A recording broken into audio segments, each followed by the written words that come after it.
She always considered herself a happy person. The beautiful blonde and blue-eyed woman in a wedding dress and a crown with sapphires was the only daughter of the Marquis of Fereste, and her name was Diana el Fereste.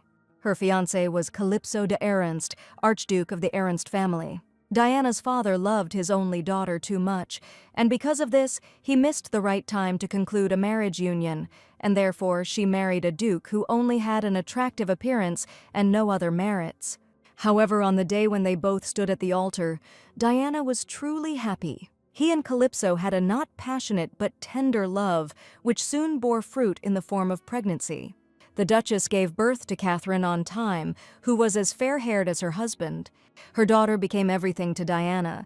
Catherine grew up in an atmosphere of universal adoration. She became a beautiful and cheerful girl, and that day at first seemed surprisingly happy to them all. They walked along the brightly sunny lawn, escaping from the heat under a large umbrella. That day it happened, Catherine, who had been so beautiful and cheerful before, sat on the ground, shedding bloody tears and calling for her mother. The Duke, Diana, and Diana's companion had called a doctor to the girl and were now waiting outside the door for the verdict, which was finally announced, and it was announced that Catherine had lost her sight due to a blinding, poisonous plant. Catherine lay in bed and cried inconsolably. She understood that she would never again be able to see either the beautiful flowers or the birds dear to her heart. Diana's heart was squeezed by maternal grief and pity for the poor girl. Weeping bitterly herself, the Duchess looked at her companion and asked if there really was no way. The red-haired companion, Alice, looked at Diana as if she had something to say to that question. Finally, she looked away and said that she had heard that it was possible to transfer someone's vision to her using magical power. Diana's tear-filled eyes looked at her companion with hidden hope. She asked the Duke to prepare a carriage in which she was going to go to the temple. The Duke was outraged by this decision. "Darling," Diana said, barely able to pronounce the word through her constricted throat, choking on the tears that tormented her. She assured her husband that she loved her daughter Catherine much more than her own life. That's how it happened. Diana was a little scared, but then everything became okay. After all, it was all for Catherine. It was not easy to get used to, but that was also okay. Diana learned to wear a blindfold, and so January of the 22nd year of the imperial calendar arrived. Alice, Diana's companion, childhood friend and family doctor, was constantly caring for the Duchess. Diana gradually learned to navigate the corridors of the castle. Everything was getting better. Only one day, when the woman was walking down a dark corridor alone, she heard someone confessing their love to someone. She came closer to listen to this conversation. "I love you, Calypso," said the female voice, and the male voice replied that he loved you even more. Diana walked out into the hall where her husband and another woman were. "Darling, that's a lie," Diana said hesitantly. She stood in front of the two, still hoping that she had just heard things. Her face was frozen in an expression of horror at what was revealed to her in one instant. She stood in front of them, still waiting for an answer to her question. "Dear Alice," she said to the people around her, whom she had long considered her closest, but she heard only mockery. People who were the closest she had ever been in this world treated her like a fool. Alice said that even when Diana was given a hint about the real state of affairs, she still behaved like a fool. Diana fell to her knees, exhausted, and touched the floor in front of her with her palms. All these revelations had really undermined her. "Darling," she said again, still hoping that the situation would somehow clear up. She waited for his answer with hope, then screamed. The men in uniform whom the Duke had summoned joined them in this hall. Calypso ordered them to take the Duchess away, and Diana was grabbed by the arms, lifted from the floor and dragged towards the exit. She was thrown into a dark room, a warehouse, in which there were some barrels, and the corners were covered in cobwebs. "Goodbye, Your Highness, the former Duchess," Diana heard at last. She sat in this dirty room. She didn't know how much time, how many days had passed since she was thrown here. Someone brought her stale bread wrapped in a napkin. It was her only food, and Diana wondered if Catherine had taken care of her in this way because she was worried about her. Diana thought a lot about her beloved daughter, about whether everything was okay with her, whether she was crying because her mother was no longer with her. Diana herself cried a lot during this period. She had to somehow protect her daughter, but she was unable to do anything for her. One day the door opened and someone entered her prison. This person rudely called out to her to see if she was still dead. Diana took her hands away from her face. She recognized the voice she heard now. Catherine, her beloved girl, stood on the threshold of the place where she was locked up. Someone else came with Catherine, and Catherine indifferently asked this person if Diana was dead yet, and then called her companion Mommy. The word hit Diana hard, and then she heard the suggestion that she should have died here of hunger long ago. It was Alice speaking. It was the voice of her childhood friend and companion. Diana realized this with horror. She jumped up and rushed towards Alice, stretching out her arms towards her. But Alice took a step to the side, and blind Diana did not catch her, rushing past. She tripped and fell to the floor, hitting her whole body painfully. "Silly Diana," said her former friend, looking at her, and Catherine's offensive laughter sounded right next to her. "Catherine is my daughter," Alice suddenly informed her, but Diana could not believe what she was hearing, because it simply could not be. "That's enough, Mom," Catherine said cheerfully. She noticed that this fool had given her sight to someone who was only pretending to be blind. Diana, too, could not bring herself to believe at once that she had been subjected to such deception by her own daughter. She asked the triumphant Alice if Catherine was not her daughter, then where was her real girl? Alice did not answer at once, but looked at another person who had entered. It was a servant from the magic tower who brought something bulky wrapped in a dirty piece of cloth. He threw his burden down where Diana was still sitting on the floor. Diana's blind eyes filled with tears, but she could not see what was happening. Alice said that only one person dared to disobey the orders of the new mistress and brought food to Diana, even when she strictly forbade it. Diana reached out with trembling hands to the bundle that lay next to her and felt it. Alice said that even though the girl had lived her entire life as a servant, to her fear, it was still impossible to deceive the blood. Diana didn't see, but she could guess what happened now. The girl who lay lifeless before her, how could Diana now know that this was her real daughter? But Alice said that she could show mercy to her real child at least at the last moment. With these words, Alice and Catherine left the room for fresh air. Diana was left alone. She curled up on the floor and howled with grief and pain, but she still heard the command to fill up with poisonous powder. She didn't care anymore. She could only cry and mourn her daughter. She hugged the girl and asked for forgiveness for failing to protect her. Now she regretted it with all her heart. This girl had risked her own life to protect such a worthless mother, and now they were dying here in a room filled with poison. Diana had almost no strength left for anything, and her time was completely over. And yet she asked, without understanding who she was addressing now, that if another life existed, then her girl would return to her. Then she won't confuse her with anyone else. She begged for it, squeezing the girl's hand in hers. That was the last thing she remembered before she opened her eyes in her own bed on a bright, sunny morning. Diana gasped for fresh air that was completely free of poison. In complete shock, Diana opened her eyes and looked straight ahead. White birds circled in the bright azure sky in the sunlight. Diana thought about that sunlight. She hadn't seen it for so long. Her hands clenched in the folds of the fabric. She didn't understand what had happened. She was not in the dusty closet that had become her prison, but in richly furnished, bright chambers in the mansion. The maid who entered the room pulled back the curtains on the window. She turned to Diana and asked if the Archduchess was awake. It was all too real to continue to consider it a dream. Diana asked the maid what day it was. The maid replied that it was the 1st of the 22nd year, which was the day after Diana lost her sight. She remembered exactly how Alice and Catherine killed her, but now it didn't matter anymore because everything had changed. Did she really go back in time, but with her vision? Then she got a new chance to save her real daughter. Diana swung her legs off the bed and told the maid to show her to the maid's quarters. The maid was surprised because Alice had told her to keep an eye on Diana, confident that even without her sight, she would not lose her title. So the maid said she would help the lady, but in reality she wanted to figure out what she was up to. Together they came to the place where the maids were hanging the laundry on the ropes to dry. All the maids were called into the hall, and Diana immediately apologized for interrupting them from their work. She remembered that Alice had said exactly that her real daughter had grown up here as a servant. Her hands were rough from hard work as she passed Diana the stale bread. She was the same age as Catherine.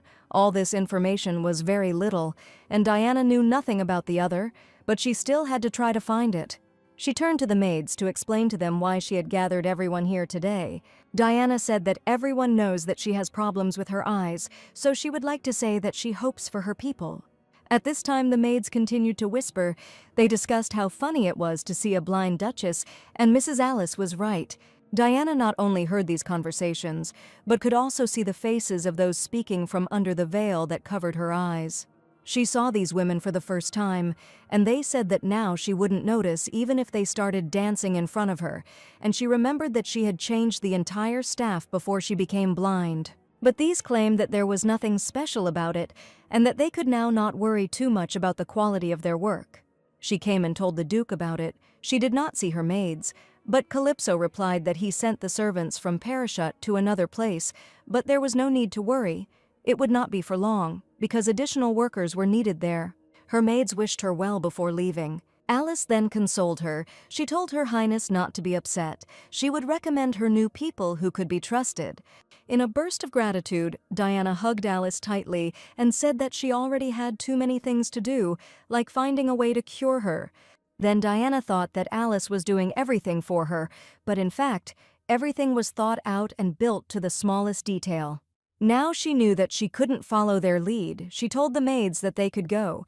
The head maid replied that the mistress didn't have to worry about anything. The maid looked at her thoughtfully, but so far nothing special had happened. There was nothing to report.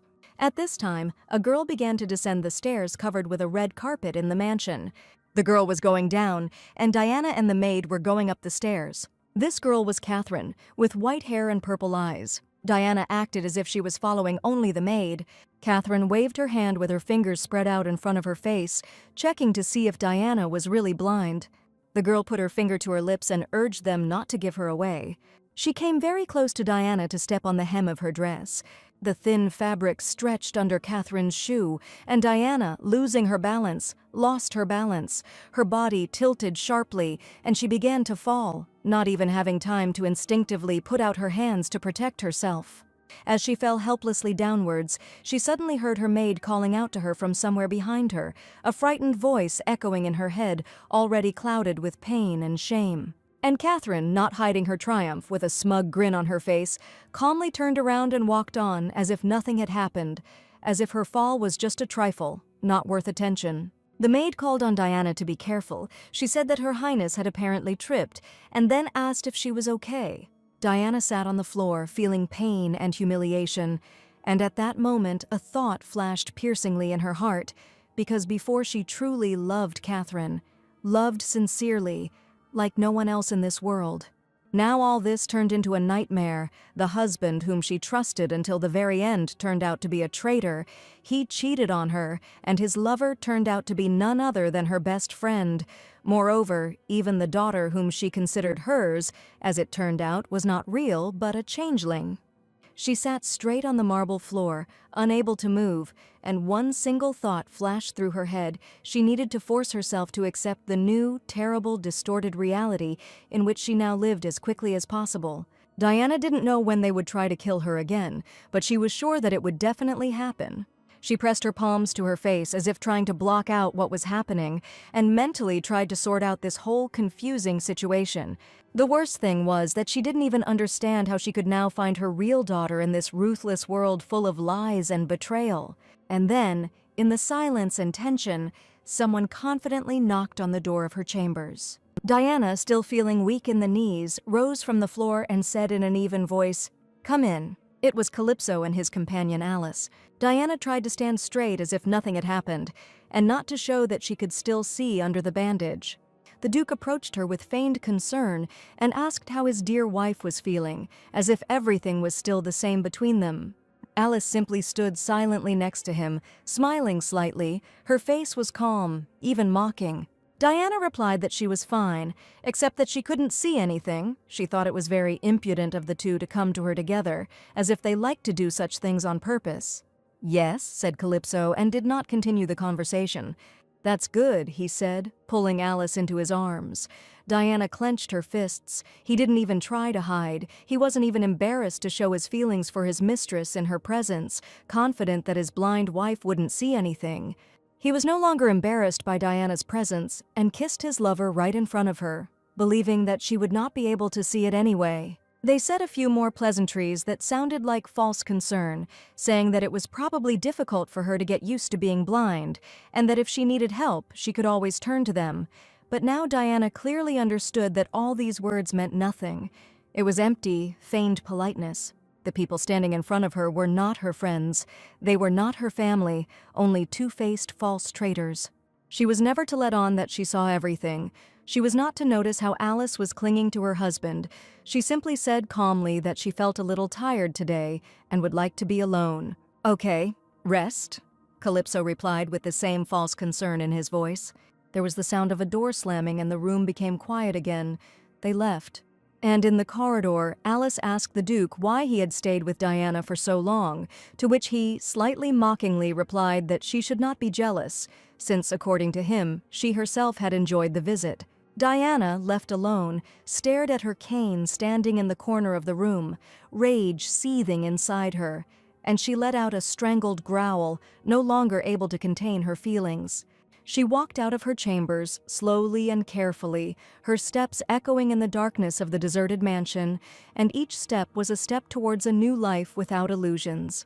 Now she realized that she would never forgive these people. Diana reached the library and walked up to the table, carefully unfolded a sheet of paper, dipped her pen into the inkwell, and began to write.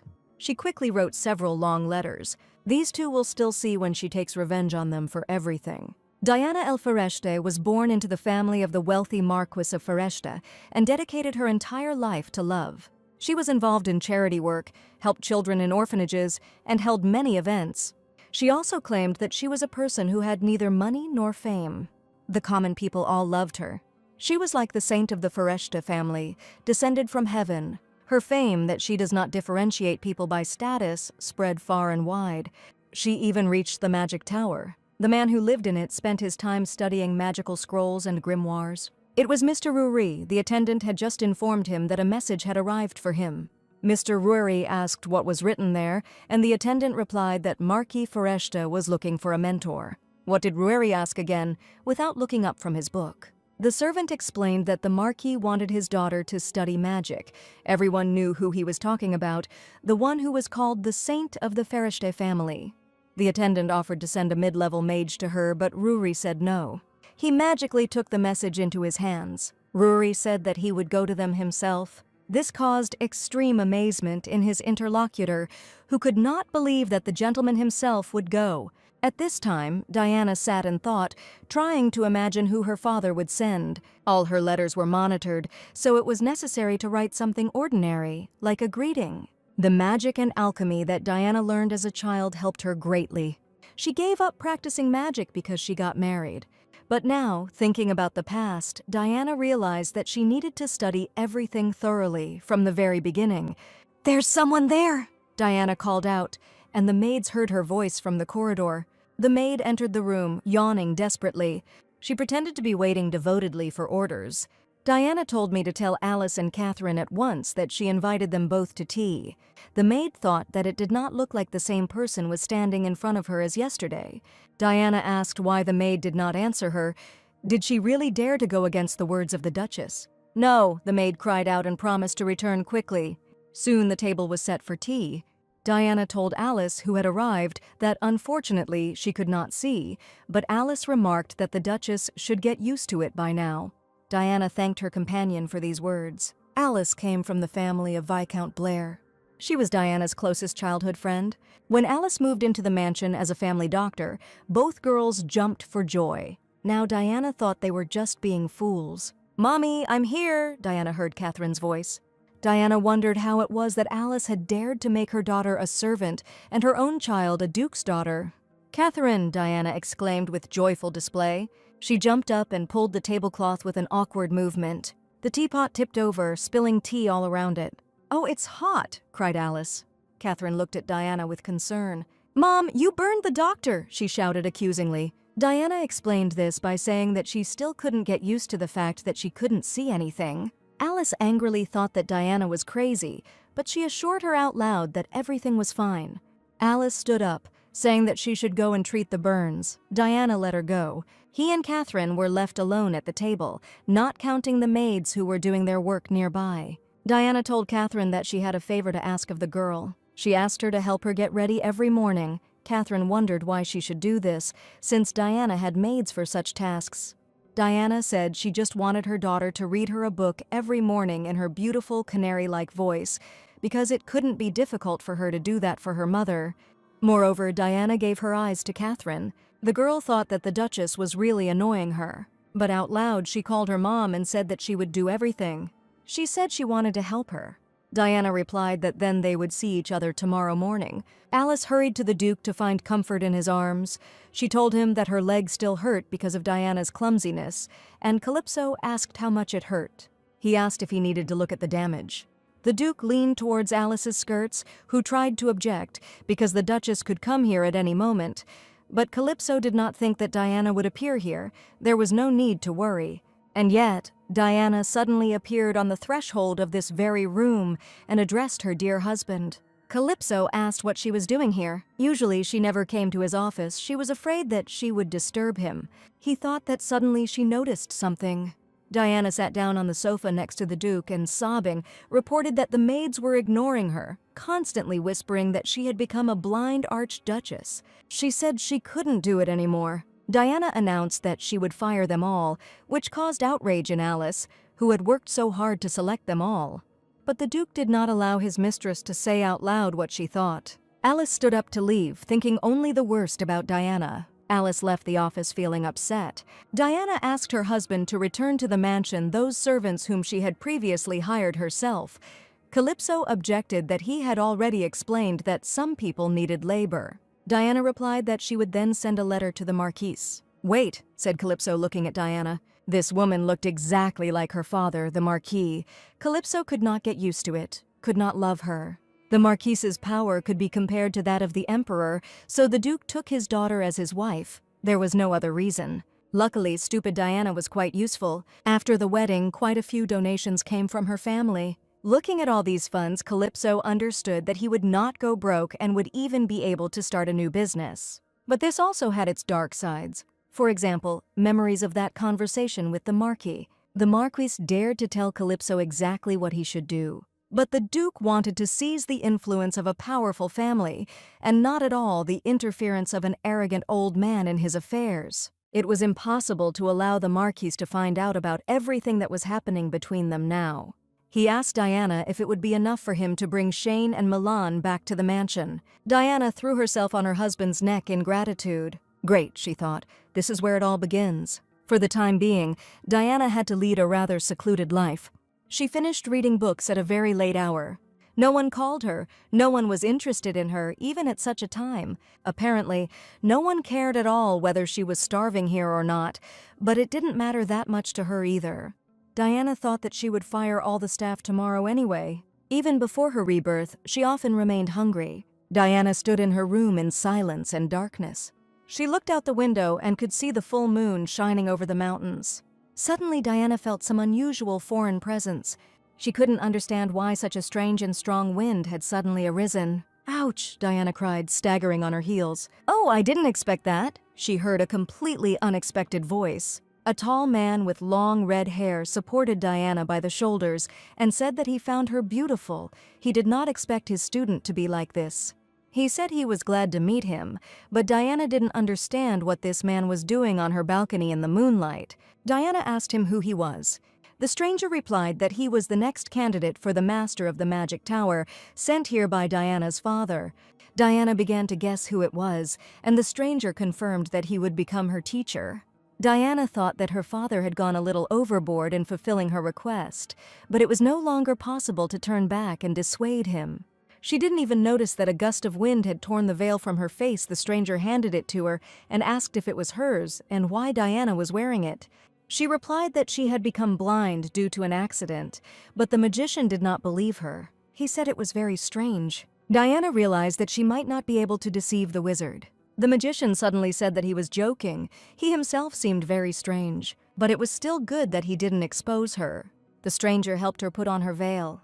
Diana said that she could do it herself and then asked if she should call him teacher, to which the magician replied that she could call him whatever she liked. The stranger said his name was Loueri de Constantine. "Okay," said Diana, "she will call him Loueri." The magician suggested that the lesson be held once a week at noon, and he himself would come to the castle when the time came. "As you noticed, I walk poorly," he said, and ordered not to meet him.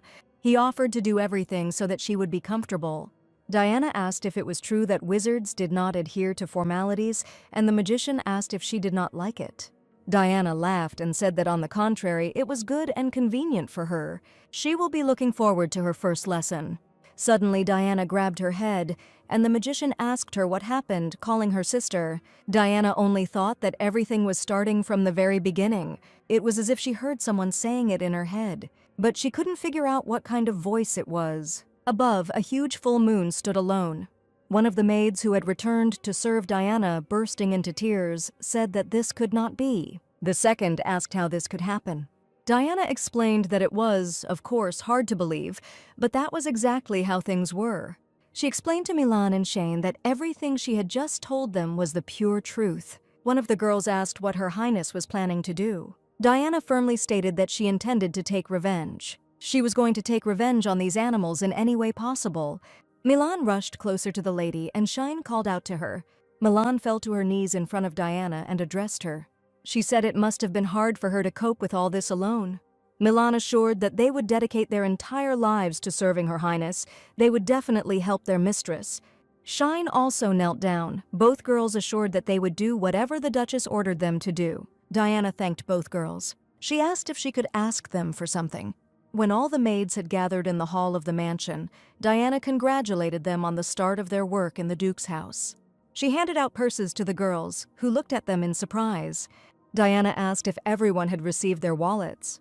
She told the maids to open them. There was a month's salary in there. The girls opened their wallets and examined the contents. There were jewels there. It was surprising that this was a salary, unless it was a year's salary. Diana said that as the mistress of the house, she promises them this. She explained that she would respect and value those who would work in the house from today onwards more than anyone else. As are the jewels in these purses, Diana said. But there was something else important she was going to tell them. The glittering stones scattered dropped by Diana. She stepped decisively with her heel, causing shards of glass to spray out. "Just as long as you keep your head down," Diana said. "Don't betray me," she said. They all had to remember that they had only one mistress. That was Diana Ernst. "Yes, Your Highness," all those present readily responded. Diana looked at these people with satisfaction from under her veil. Accompanied by her trusted maids, Diana walked through her domain. "Your Highness," a voice reached her. In front of her were the maids with a bag, and one of them fell to her knees in front of Diana to ask why she was leaving them, whether they had done something wrong. Clutching her skirt, the girl tearfully begged to be taken back into service. "Move away!" shouted one of the girls Diana had taken into service, and she blocked the way, standing with a sword and shielding Diana. "How dare you!" she cried. That night, Diana asked Milan and Shane to listen to her carefully. First, she needed to find servants who would work in the house. She planned to fire all the maids who were currently working in the house, and she also wanted them to find her a night girl.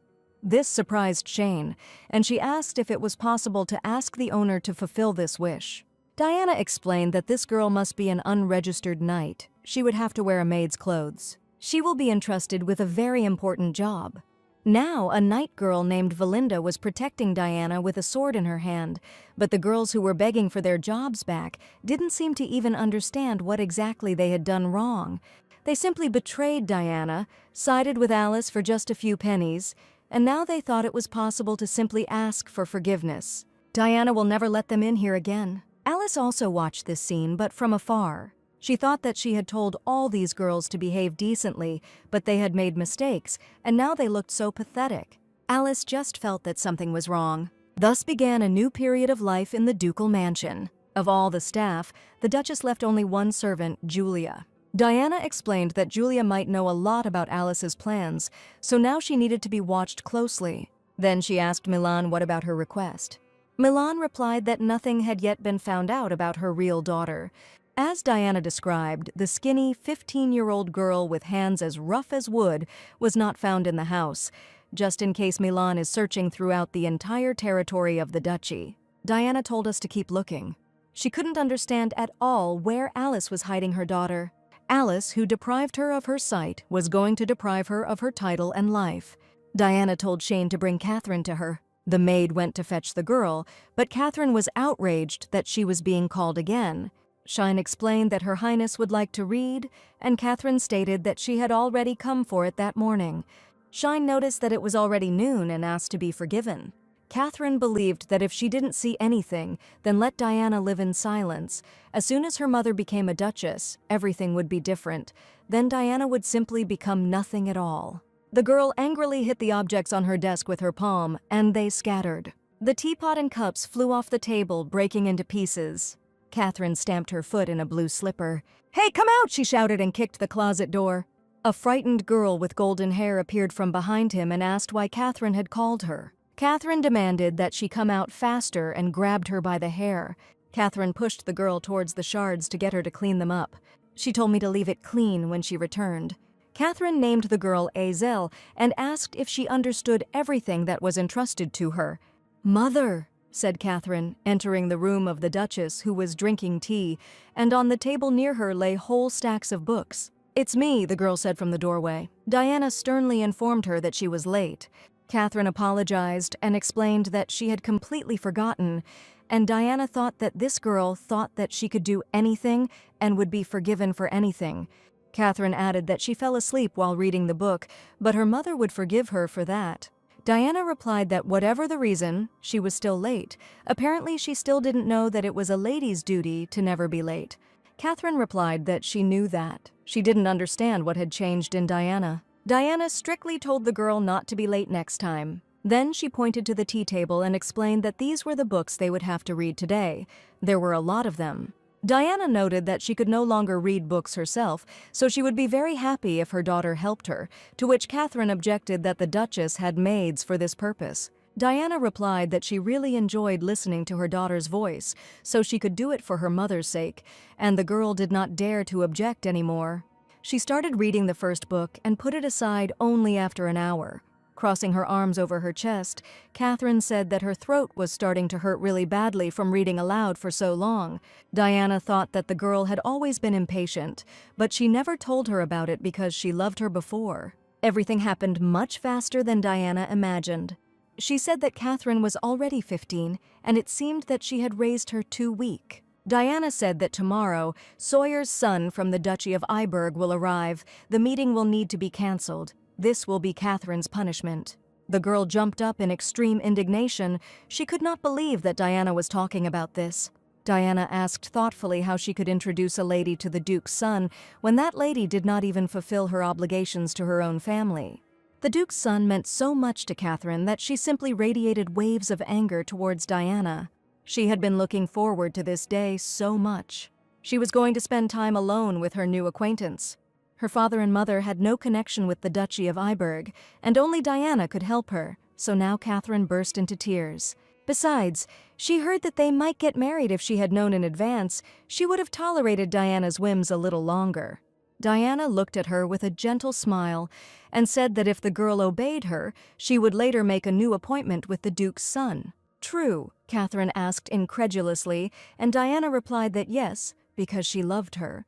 Catherine promised that she would not be late anymore and would read books to her mother. "Okay," Diana replied, thinking that this girl was completely blinded by greed. It was completely easy for her to control, so she picked up the book again to read on. That day, the sun rose over the mansion. This was the very important day that Diana had been waiting for. She was supposed to start magic lessons today, as Valinda reminded her. The night girl was going to guard the entrance to the garden. The Duchess could call her if she needed anything. Taking her cane, Diana went out into the garden. She hoped that there was enough space here for studying. Diana looked at her watch. It was almost time. The magician promised to appear when the time came. He said that they would do everything as it was convenient for her. Diana wondered if the teacher would suddenly appear just like last time. Now she wouldn't be afraid of him anymore, like then.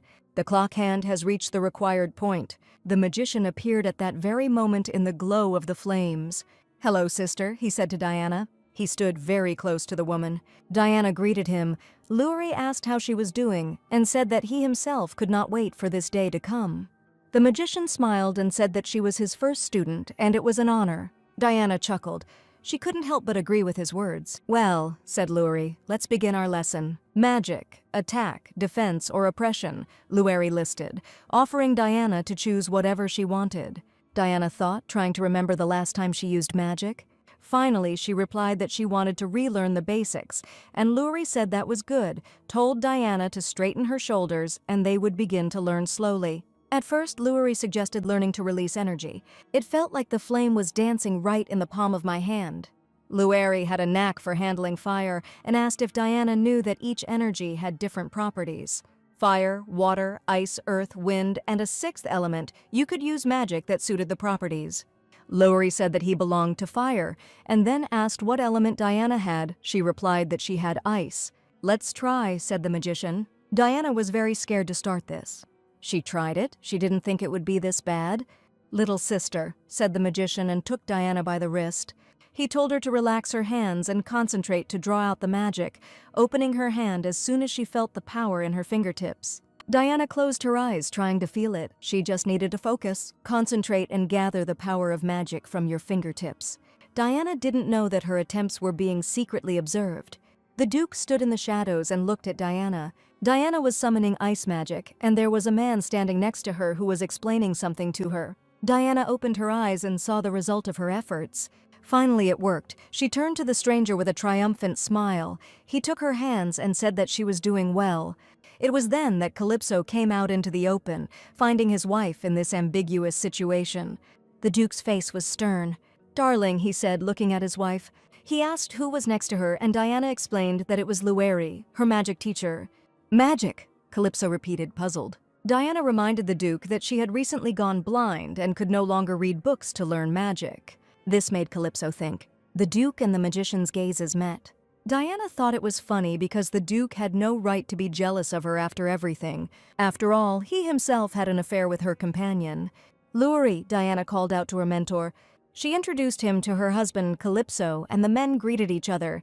The Duke thought that there was not a drop of politeness in the stranger, and the magician directly stated that Calypso was about to burn a hole in him with her gaze.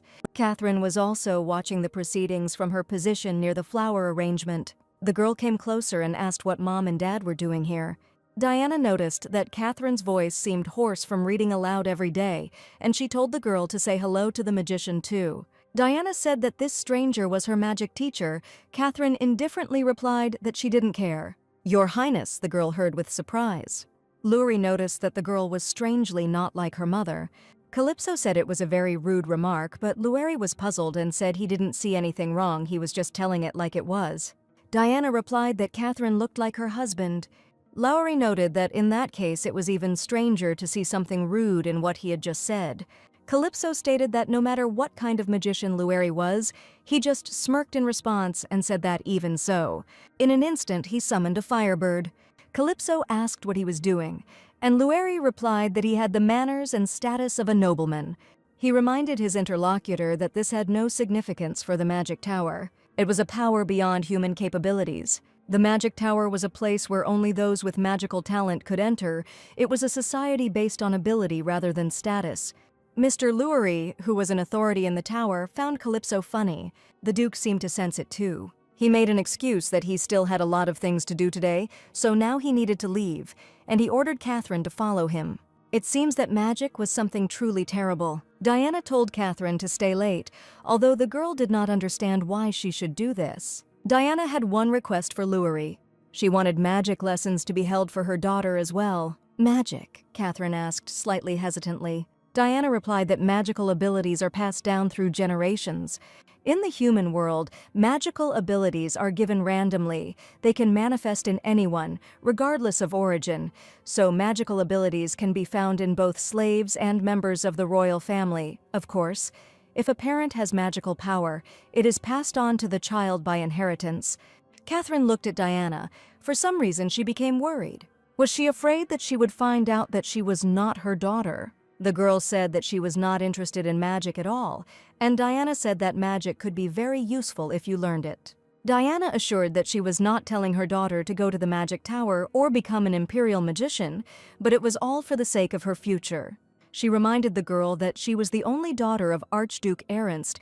If in the future she inherited her father's title, then magic would be very useful to her. Diana noted that this would also help Catherine meet Prince Sawyer, which the girl had not forgotten. Catherine immediately assured that she would study well. Did she know anything about whether there are magical abilities? Louis agreed to fulfill Diana's request, and she thanked him and happily said that she and Catherine would begin studying next week. He added, of course, that he would like to conduct classes in private. He felt sorry, but there was nothing he could do. "See you later," said the magician and disappeared into thin air. Diana looked after him and thought that he was such a nasty teacher. The sunset of this day has arrived. Diana, who returned to the mansion, was met by Alice. She asked where Her Highness had been all this time. Alice couldn't ignore the Duchess because of the people looking at them. Diana replied that she was in the garden because she had invited a teacher there who would teach her magic. But then another interesting thing happened. Diana pressed her hand to her cheek and noticed that she had never thought before that Calypso was so jealous. Alice asked what this meant, and Diana replied that she had introduced her teacher to the Duke, but his voice was very angry. Alice said that this simply couldn't be. Most likely Her Highness simply mixed something up and misunderstood him. Diana countered that the Duke and her teacher even argued a little. She said she wished she could see him again. Diana was a little tired, so she was going to leave now, leaving Alice completely confused. Alice tried to understand what Diana was talking about. Because Calypso belonged only to her, he would never be jealous of the one who was his official wife. Wait, Alice? Diana thought at this time. She was going to take away everything she had from her former friend. A little later, Alice knocked on the locked door. She said her name. She heard that Her Highness was not feeling well, and heard that she could come in. Alice entered and closed the door behind her. She asked what was wrong with Catherine's voice, whether she had caught a cold. The girl explained that Diana simply made him read to her for half a day. She had to do this every day. Alice did not understand what it was and why. The girl complained that Diana canceled a meeting with Prince Sawyer and scolded her. Alice thought that this crazy Diana had first changed all the maids, and now she dared to touch her daughter. Catherine said that she seemed to have become even more sensitive since she went blind. Alice suggested that she had simply gone mad. Yes, Catherine answered and said that there was something important. The girl said that from now on she would study magic with Diana. What? Cried Alice. She could not believe what Catherine had said. Her voice echoed loudly throughout the room. She asked again if the girl was serious when she said that she would now learn magic, and Catherine replied that she was, since she too might have abilities. Covering her face with her hand, Lisa groaned that her daughter couldn't possibly have any magical abilities, and Catherine reminded her that she was an outstanding doctor and suggested that she try to do something about it. Alice explained that she would not be able to deceive the magicians anyway if Catherine showed her unclear talent. It would only attract suspicion to herself. Catherine screamed, asking what she should do then, since she could no longer refuse anything. Alice looked at her daughter thoughtfully. Then they both turned to the bookcase. "There is a way," Alice suddenly said. They called for a girl servant with golden hair, who stammered in fear that she wanted to know why she was called. Catherine rudely replied that since she had called, the servant should have come silently and not dared to object to her. Catherine thought about what happened 5 years ago. Then the girl found Alice in the arms of her own father. She thought that this woman was a close friend of her mother, whom she then believed to be Diana. Alice fell to her knees in front of the girl, and Catherine thought that she was just an ordinary, impudent doctor. She screamed that she would tell her mother. But then Alice screamed that Catherine was actually her daughter, not Diana's. This made the girl shut up. She looked at her father, and he confirmed Alice's words. Catherine screamed that this simply couldn't be happening. Alice stood up, walked up to her, and put her hands on her shoulders. She said that if society suddenly found out that she was not Diana's biological daughter, nothing good would happen to her. Diana, who adored her and considered her her sweet daughter. Diana will turn away from her when she finds out that dirty and low blood flows in her veins. Alice realized that the girl had realized everything and praised her for her intelligence. Then she asked who Diana's real daughter was. Alice said that this girl grows up with orphans, very low. Catherine was meant to be as valuable and special as this child was low. Catherine was destined to become a real duchess. These words warmed her heart. She even repeated them after Alice. Now, 5 years later, he and his mother had another problem to solve. The girl from behind the closet asked again what they meant when they talked about her and magic. She reminded that she was just a city girl, she couldn't use magic. Alice said that she would call an experienced magician, so she just needs to try. She will have to help Her Highness the Duchess. The girl asked whether she, like Her Highness the Duchess, should simply pretend. Catherine gave the girl a stinging slap. She said that the maid was chatting a lot today. She was, after all, the lowest of the low, and no one gave her the right to ask so many unnecessary questions. Alice told Catherine that this was enough. If she made a mistake somewhere, she would not be able to learn magic. "I don't want to see you. Get out!" Catherine screamed. Alice took her daughter's hands in hers and said that she would show her the teacher tomorrow, and therefore she should not take everything too close to heart. She reminded the girl that the real Duchess is Catherine and always will be, and Catherine agreed with her. The next day, Diana stood on the balcony of her room. She thought the weather was very nice, and now on such a day it was worth practicing magic. Diana closed her eyes, stretched out her hand, and tried to concentrate. She didn't know that somewhere, with exactly the same gesture, a servant girl was holding out her hand in front of her.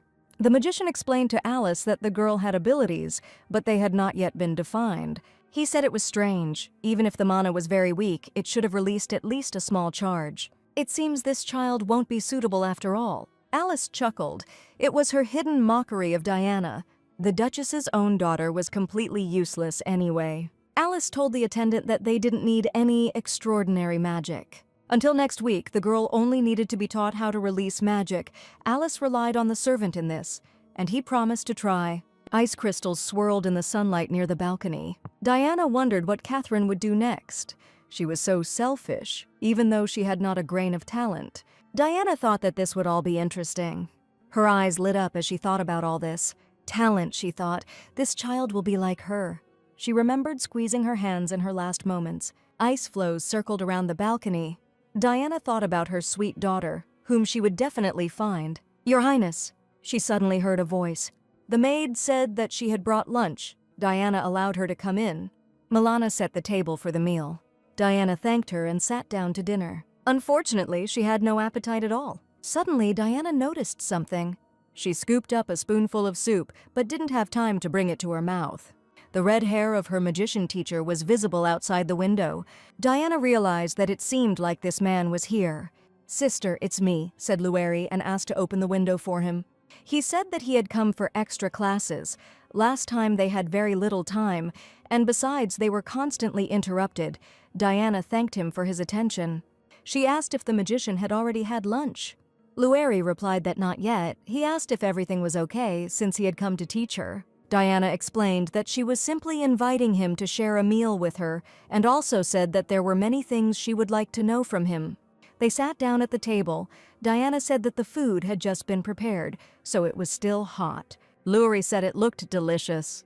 The food that stood on the table in front of them looked very appetizing and was served elegantly. The room was very quiet. They ate in silence. Diana had previously thought that mages behaved more freely during meals, but his table manners were simply impeccable. It seemed as if they were having dinner at the palace. Diana even asked if Lueri even ate. She noticed that she had not heard a sound from him. The magician explained that he had been trained very strictly. Lueri said he grew up in an orphanage and found his parents later. Diana knew she shouldn't have asked him about something like that, so she expressed her joy that he had managed to find his family. Lueri said his life at the shelter wasn't all that bad, thanks to someone. Diana looked at the magician and thought that his voice was too sad for such words. And now he looked very gloomy. One might assume that this whole time had been extremely difficult for him. A couple of days later, the weather was not so good, but they still went out into the garden. "Mama, I'm back," said Catherine, coming up to her with Alice, and Diana urged her to come closer. Lueri greeted the young lady, and then he asked who the old witch was next to her. Alice indignantly replied that she was not an old witch. She said that she was the personal healer of the Grand Archduke. She heard that the young lady would also be learning magic and came to see. She asked Diana if she would be allowed to do so, and Diana agreed. Diana said that Alice was her best friend, and therefore she could watch as much as she wanted. Diana herself was going to see what she was capable of. She hoped that her rival friend was prepared. Today's lesson has begun. Lueri suggested testing the young lady first to determine her magical potential. Catherine looked at the adults around her with confidence. A girl with golden hair watched them from the room's window. She hid behind the curtain and no one could see her. Alice explained to her what she should do. They had already tried it several times. Then she told Catherine to get ready. The servant girl created ice crystals with her magic.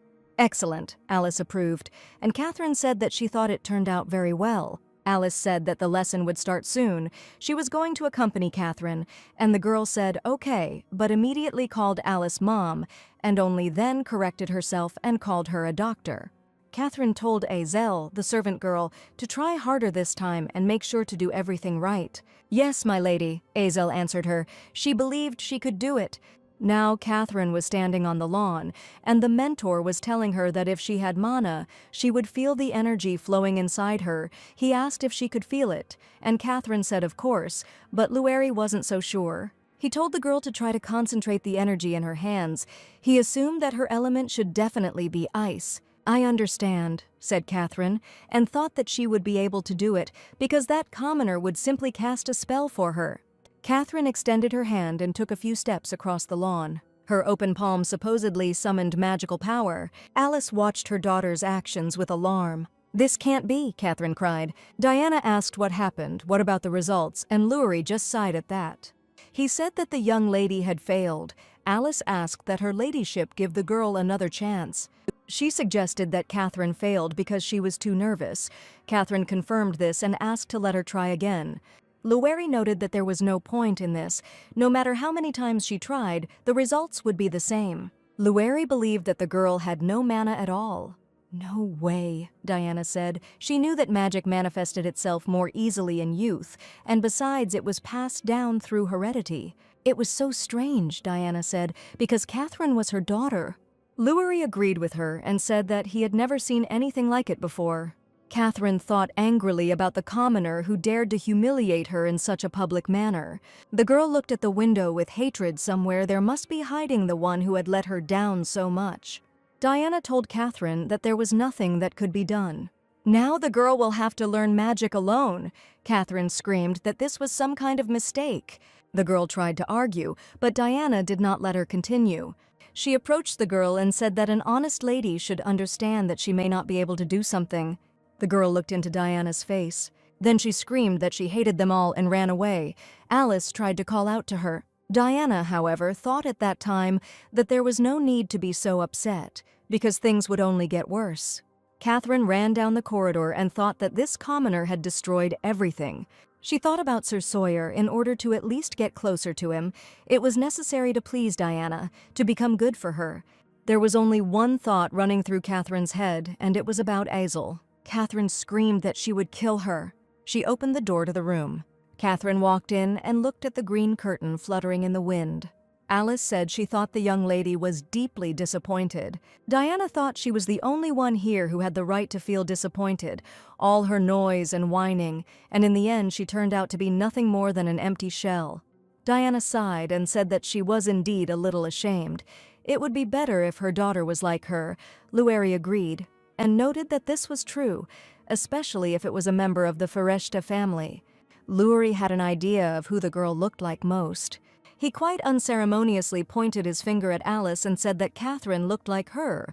With a laugh, Diana explained to Lueri that she and Alice were the same age, and that Catherine probably imitated Alice because they were so close. She even asked Alice if she thought that was true. Alice answered in the affirmative and said that she would go check on the girl. Diana noted with approval that Alice was the only one who was truly worried about her and Catherine. She asked her companion to calm the girl down, and Lueri suggested that they begin their lesson with Diana for now. Alice came into Catherine's room. The girl screamed that Azel had run away. "That's all," said Alice. "What?" she asked. "How?" she said. Alice realized that the girl had broken down the door and run away. Catherine was beside herself with rage. Alice thought that it couldn't be. The girl had been hiding her powers all this time. They needed to find her immediately. Diana was passionate about magic, mastering new magic. But she thought about what if she could see her daughter again. "Your Highness," the maids called out as they ran up to her. She asked them what happened. Sheen whispered to her about the head maid, Julia. She just secretly left the estate. Diana said that she had not given her any instructions, so her departure looked very strange. Shane asked what they should do. Julia was Alice's only remaining ally, and it was likely that she was acting on her orders. And finally, the time has come. Diana said that she hadn't had tea with Julia for so long. The table was set, and she told the returning maid to come in. Julia asked if Her Highness had called. She wanted to know why. Diana replied that she just wanted to talk to her. But first, she suggested drinking some tea. It was with chamomile. It is an excellent remedy for fatigue.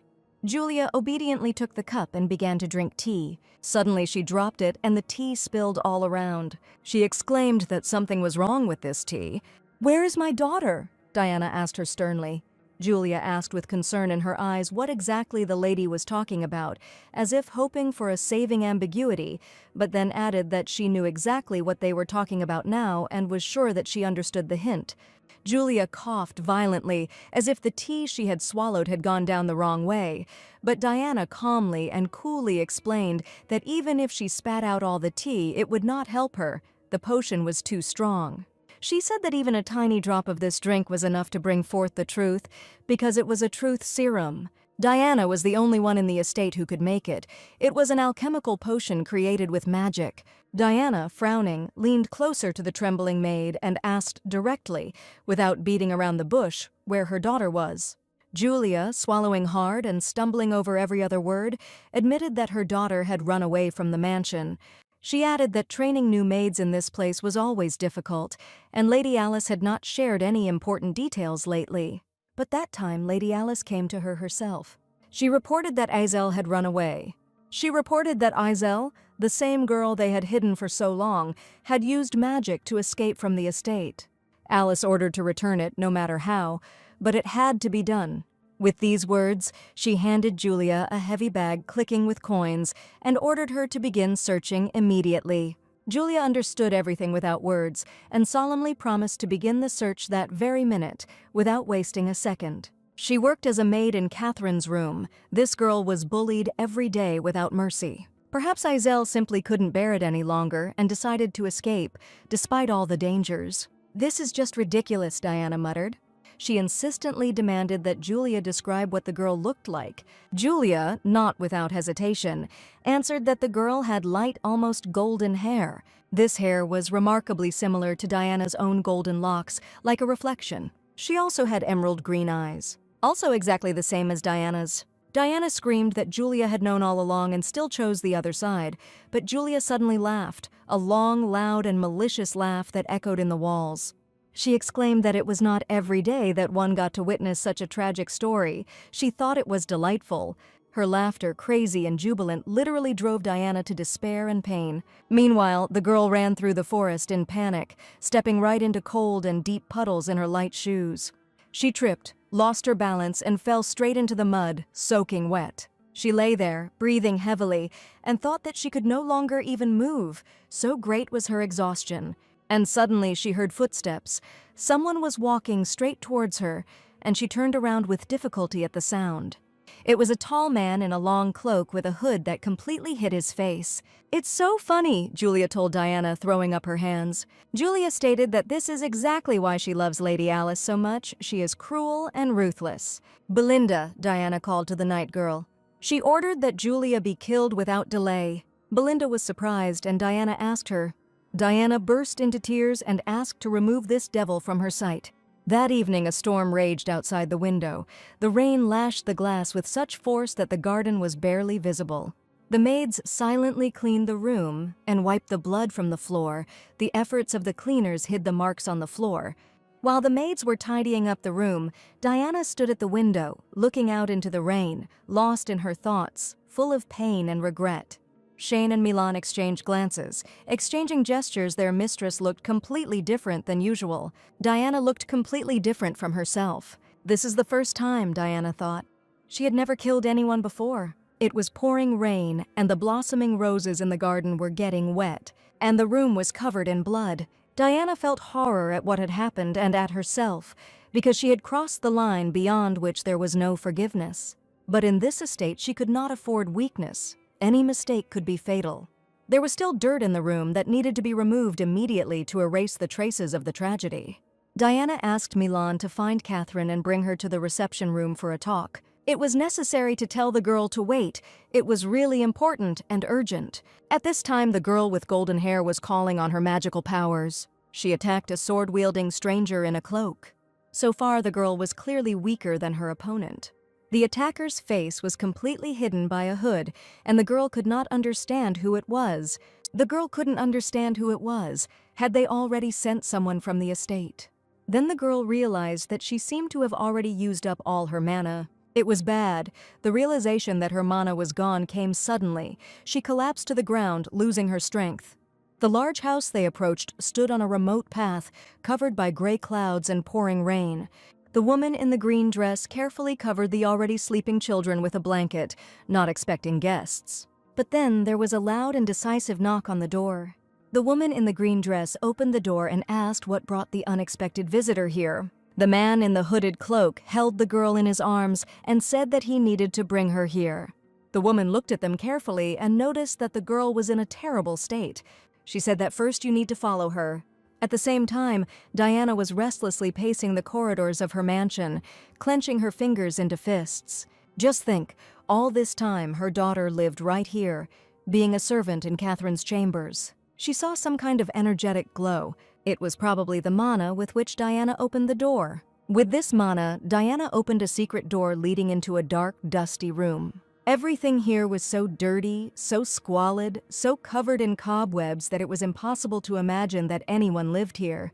Diana guessed that it was Alice who built this room, a secret dungeon, where she kept the child, who needed to be hidden from the too attentive eyes of strangers. On the floor stood a dirty bowl with stale and moldy bread, exactly the same as the one the girl had once brought her. The girl brought her this kind of bread in that past life. Diana sank to the floor and covered her face with her hands. It was almost physically painful for her to imagine how her daughter suffered here. Even when she was in so much pain herself, that girl still selflessly brought her bread to Diana. She took care of the one whom no one cared about.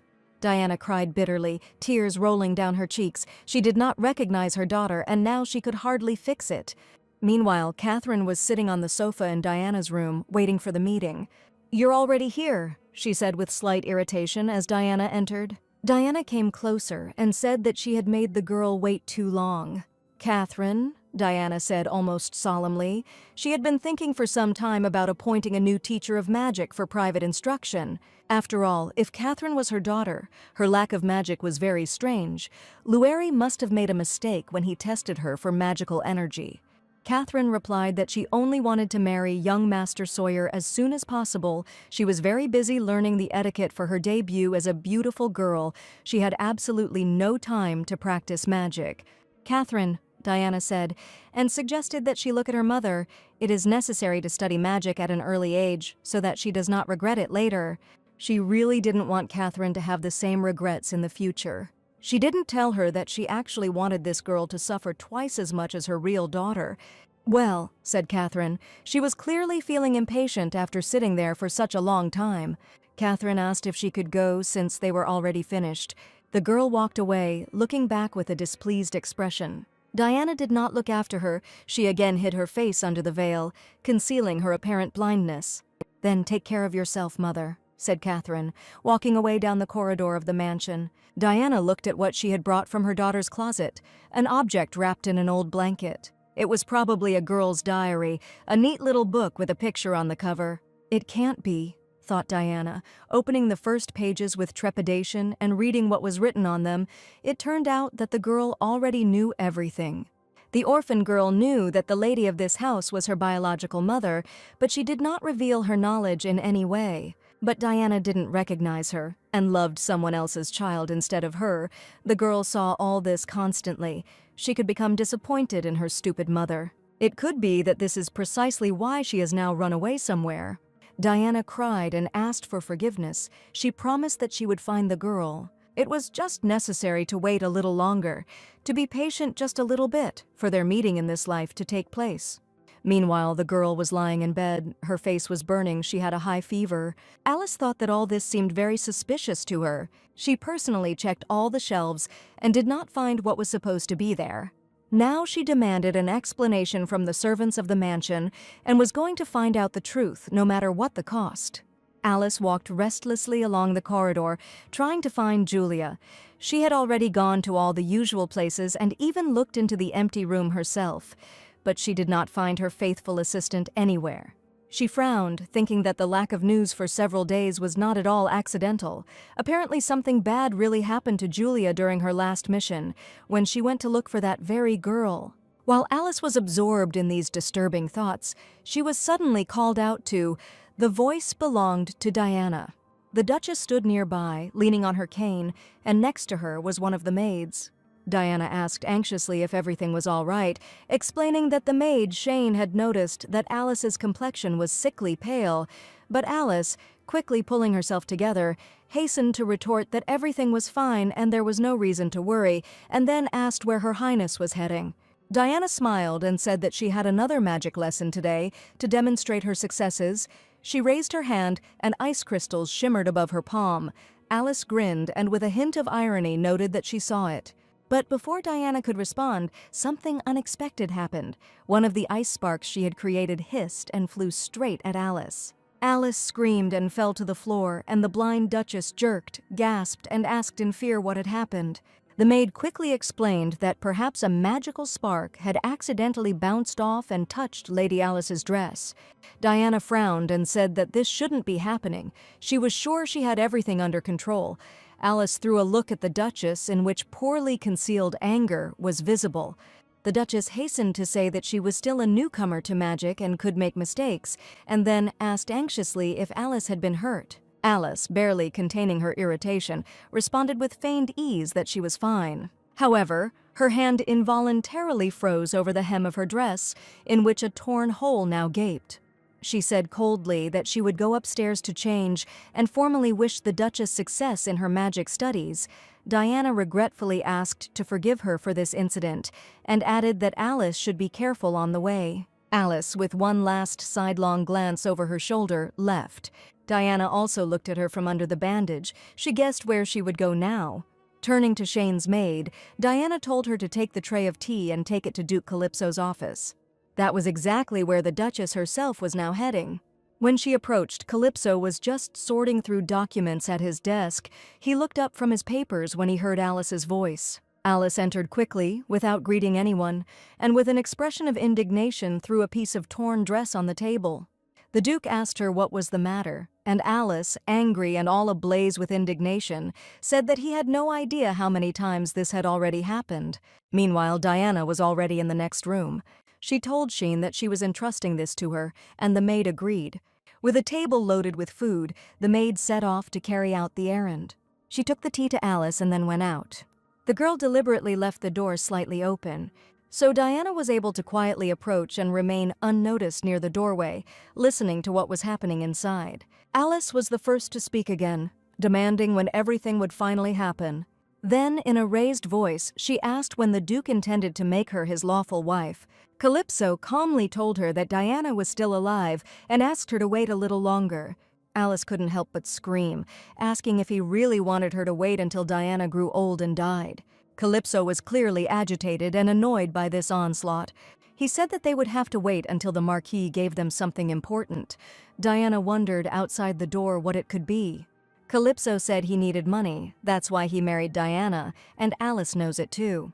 The Duke assured his mistress that the Marquis had promised to give them the diamond mine as soon as Catherine made her debut. He again asked Alice to wait a little, and she apparently softened. She laid her head on his shoulder. Diana, standing on the other side of the door, smirked, and a whole picture began to form in her head. Now she understood much more. She remembered that on the very day she died, Catherine made her debut. It turned out that this whole monstrous story, betrayal, substitution, assassination attempts happened for the sake of her father's diamond mine. That's why they didn't kill her right away, because they still had to wait for the right moment. It was all for the sake of money. Diana's father did not even suspect that his beloved daughter and real granddaughter were dying. He joyfully celebrated the debut of the fake granddaughter and presented her with riches belonging to Diana. It was so disgusting that it was hard to even imagine. She quickly left the mansion, trying not to be noticed by anyone. She was almost running, her long golden hair flying behind her. Finding herself in a secluded part of the park, she leaned heavily against a tree. trying to catch her breath. Diana thought that she had guessed a lot, but now she realized that everything turned out to be even worse than she could have imagined. Everyone she once loved, everyone she believed in, turned out to be traitors. All that remained was bitterness and a caustic, joyless laughter from the life she had considered happy. She took her watch out of her pocket and looked at the dial. It was the very hour when magic lessons usually began. Lueri, her mentor, had already arrived at the appointed place, but to his surprise, he did not find Diana there. It was already time for the lesson, but for some reason Diana was not there. "Lueri, you're already here." Diana's voice sounded nearby, and the magician turned around. Diana apologized for keeping her mentor waiting. The magician looked at her with a question. He asked the Duchess what had happened and if she was okay. Diana replied that, yes, of course, she thought she was just taking a short break. And at that moment, Lueri suddenly grabbed her hand.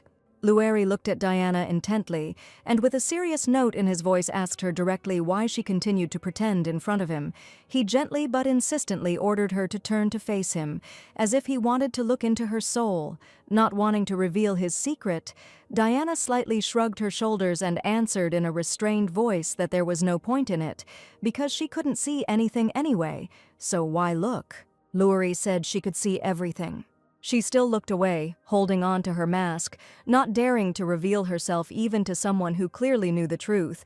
But at that moment, an idea flashed through her mind, an insight that demanded immediate action. Diana realized that it was only possible to carry out her plans within the walls of her chambers, where no one could overhear or interrupt them.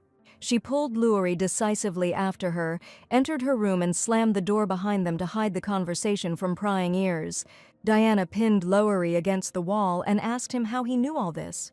He just grinned, as if he wasn't scared by this outburst, said that she was incredibly strong, but Diana wasn't going to stop. She didn't need compliments, but the truth. Diana wanted to know how the magician knew about her eyes, about what she could see, and, unable to bear the pretense any longer, she pulled off her blindfold and stared straight into his eyes, as if challenging him.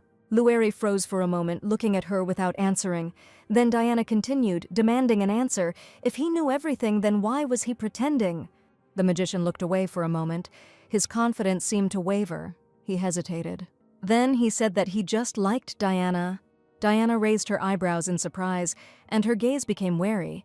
She tried to understand whether he was sincere now. He even liked her courage, everything that was in her. She asked coldly if he had allowed her to lie to him just because she liked him, her voice shaking as she asked him not to play with her like that anymore. The mage took a step back and said that he was actually acting on orders. He was hired by Diana's father, Marquis Fereshte, and that was enough to protect her. He extended his hand to Diana and called her the saint of the Fereshte family. Lueri said that not everyone can earn such a nickname, so he just believes in her. Diana looked closely at her mentor. She thought that perhaps the magician could help her with her request. "Lueri," she said, tugging at the lapel of his robe. She asked if the magician could help her. On the table lay a letter in a black envelope with a seal in the form of flowers. Diana and Calypso sat opposite each other, and she asked why her dear husband had called her. Calypso replied that an invitation had been sent to her. Diana asked in surprise what other invitation they were talking about. The family of Duke Eibert was one of the most prestigious families in the capital and the center of high society. They are holding a special tea party, and the invitation to participate in it always comes at this time. These were very distinctive black envelopes that everyone knew, and Calypso knew this very well too. Diana thought that he was supposed to arrange Catherine's engagement, so he had to accept the Duke's proposal. But Diana was not sure that this would not create difficulties. Calypso said that he was worried about his dear wife. It was just like before, when he pretended to only care about Diana and then sent Alice instead. He was trying to get her to socialize with high society nobles, Diana thought, and then asked if that was true. Calypso said that he was afraid that if she went there without special need, she might be hurt, or her gentle name might be wounded by the gossip of all sorts of noblewomen. Diana replied to this that if she did not go, Catherine might be greatly disappointed after all. The girls still liked Lord Sawyer very much. Calypso did ask about sending Alice, which was good because she could be trusted. Several days passed after this conversation.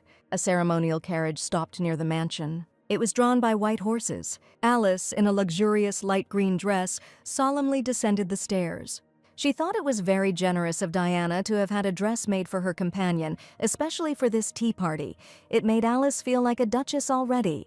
She left the mansion, and Catherine and Calypso were already waiting for her near the carriage. "Miss Doctor," the girl called out to her, causing her to smile. Catherine was very happy that she would finally be able to see him. Alice remarked that Her Highness must be very pleased, and Catherine exclaimed that she was incredibly excited. "Tea at the Ibergs' house, so much time has passed," said Diana, who approached them. She leaned on Belinda's elbow. Calypso said he was very sorry that Diana could not attend, but there was nothing that could be done. Diana said that unfortunately, she couldn't go to the tea party with such eyes. Calypso replied that this would be impossible unless a miracle happened. Alice and Catherine looked quite pleased at these words. Suddenly, something happened, attracting the attention of everyone present. They saw a man running quickly towards them. "Your Highness," a voice reached them. Diana turned around at the sound of this voice. It was the high priest, and the servants tried unsuccessfully to detain him, explaining that he was not allowed there. The priest exclaimed that he had found the lost sight of Her Highness the Duchess. It was in the air. Diana asked again what was meant, and Alice glanced angrily at the priest. "Hey," Diana said, coming closer. Alice crossed her arms over her chest and declared that Her Highness had given up her sight in exchange for a holy gift, and now the priest was saying that it was supposedly in the air. It sounded like a swindler speaking. But the priest objected that he was simply going to restore Her Highness's sight. Belinda looked at the stranger and said that he really did have the emblem of a priest. She could swear to it. An expression of incredible excitement appeared on Alice's face. Diana pressed her hand to her cheek and sighed that she had definitely passed on her vision to her daughter. She asked how something like that could have happened. The priest replied that it was a real miracle. He explained that he was meditating when he felt this energy in the air. He collected all this energy here. Now the Duchess only had to place her hand on this crystal, and then her sight would return. Diana exclaimed that this could not be true. Catherine also screamed that this couldn't be true. Alice stated that they don't know what might happen if it turns out to be black magic. Diana countered that Alice simply had no idea what it was like to live in a world covered in darkness. She explained that she was ready to seize any opportunity, even if it turned out to be absurd. Alice replied that she was just very worried. Diana said that it was not worth it, because she felt very well that the power contained in this crystal was definitely holy energy. She asked if Belinda would help her, and the night girl readily agreed. The priest held out the crystal and Diana placed her hands on it. The bright light that emanated from them almost blinded everyone present. This unbearable light enveloped Diana's figure. Diana closed her eyes as it happened. There was energy in the air around them all. "Darling," the Duke called to Diana. She raised her hand to her face and said that she could see. Diana exclaimed that she could see everything and turned to the Duke with a beaming smile. This news made an impression on everyone. It was just different. It was truly a miracle. The servants of the mansion exclaimed that Her Holiness had opened her eyes, for even the heavens were touched by her kindness. Diana stood surrounded by maids who wanted to congratulate her. Calypso and Alice exchanged meaningful glances. At last, the Duke found the strength to congratulate his lady, and Alice joined in. Diana called out to Catherine, who was clearly annoyed by what was happening. Diana rushed to hug her, calling her her sweet daughter, hugging her. She said she couldn't believe she could see her so clearly again. The maids who watched this scene admired how touching it was. It was truly a blessing. Meanwhile, the priest walked away from them. Soon he turned the corner of the building. "Oh, my lady," said Lueri, assuming his true form. He created a false miracle for her, because it turned out to be an interesting idea. They discussed it during that conversation in Diana's chambers. Diana explained to Lueri that she had good reasons for pretending to be blind, but that there was no longer any need for it. She figured out the goal that all these people were trying to achieve, and the last thing she had to do was find her real daughter, but while she was blind, she was very limited in her options. Lueri will create a fake miracle for her, something convincing enough to fool even the court physicians. Perfect. Diana said that she decided to open her eyes. If he helps her, then she will be able to deceive everyone, so she asked the magician to help her. Lueri looked at Diana carefully. He threw up his hands and said that he was too soft-hearted, so he could not refuse a lady when they looked at him like that. He said his lady could just tell him and he would do his best. With a shining look, Diana thanked Lueri. Then they came up with this plan together. Now that it had happened, Catherine suddenly pushed her away. She asked, what if the vision Diana had given her was damaged, and now something could go wrong? Diana replied that she completely shared the girl's concerns, but she need not worry. She wasn't sick, so she couldn't possibly have gotten this damaged vision. There was nothing surprising about it. Diana exclaimed that it was all a miracle. Alice did not look at her. She was very excited. Calypso was also nervous and looked very gloomy. Diana leaned over to Catherine and said that she looked very ill. Perhaps she was just unwell. The girl replied that she probably just had a slight cold. Diana turned to Alice and asked if she could stay today to look after Catherine. To the companion's objection that she was already getting ready to go, Diana noted that the girl was sweating profusely, so they could not take her with them in such a state. Diana said that they both should have a good rest today. Sending anyone instead of the Duchess was completely unacceptable. Therefore, Diana had to be present at the tea party herself, especially now that she could see again. Diana told Belinda to help her change her clothes again because now she was going out. Alice and Calypso were very angry. The Duke thought that even after everything was prepared, she couldn't even handle it. Everything was so confusing. Catherine fell on her knees and wept for her young master. The carriage was still waiting at the porch. Diana changed into a luxurious pink dress. She came back and said that they could go now. "Mom!" Catherine shouted loudly after her. The girl begged to be taken with her. She assured that she had already felt much better. As long as she could be with young Master Sawyer, Catherine did not care who her mother was. She looked at Diana and thought that if she wanted, she would be a real daughter to her. Anyone, just let her take her with her today. Diana extended her hand to the girl. She patted Catherine on the head and said, okay, she would be glad to spend such a day with her. "Yes, Mommy," said Catherine enthusiastically. Diana thought Catherine was a good girl and took her hand. Diana was going to take care of this girl just like she did her mother. These two will soon experience despair from both hell and heaven. "Catherine," Alice called to the girl. The carriage drove away from the mansion, and Alice was left alone sitting on the bench and watching them go. It was quite a long drive. The coachman drove the carriage confidently.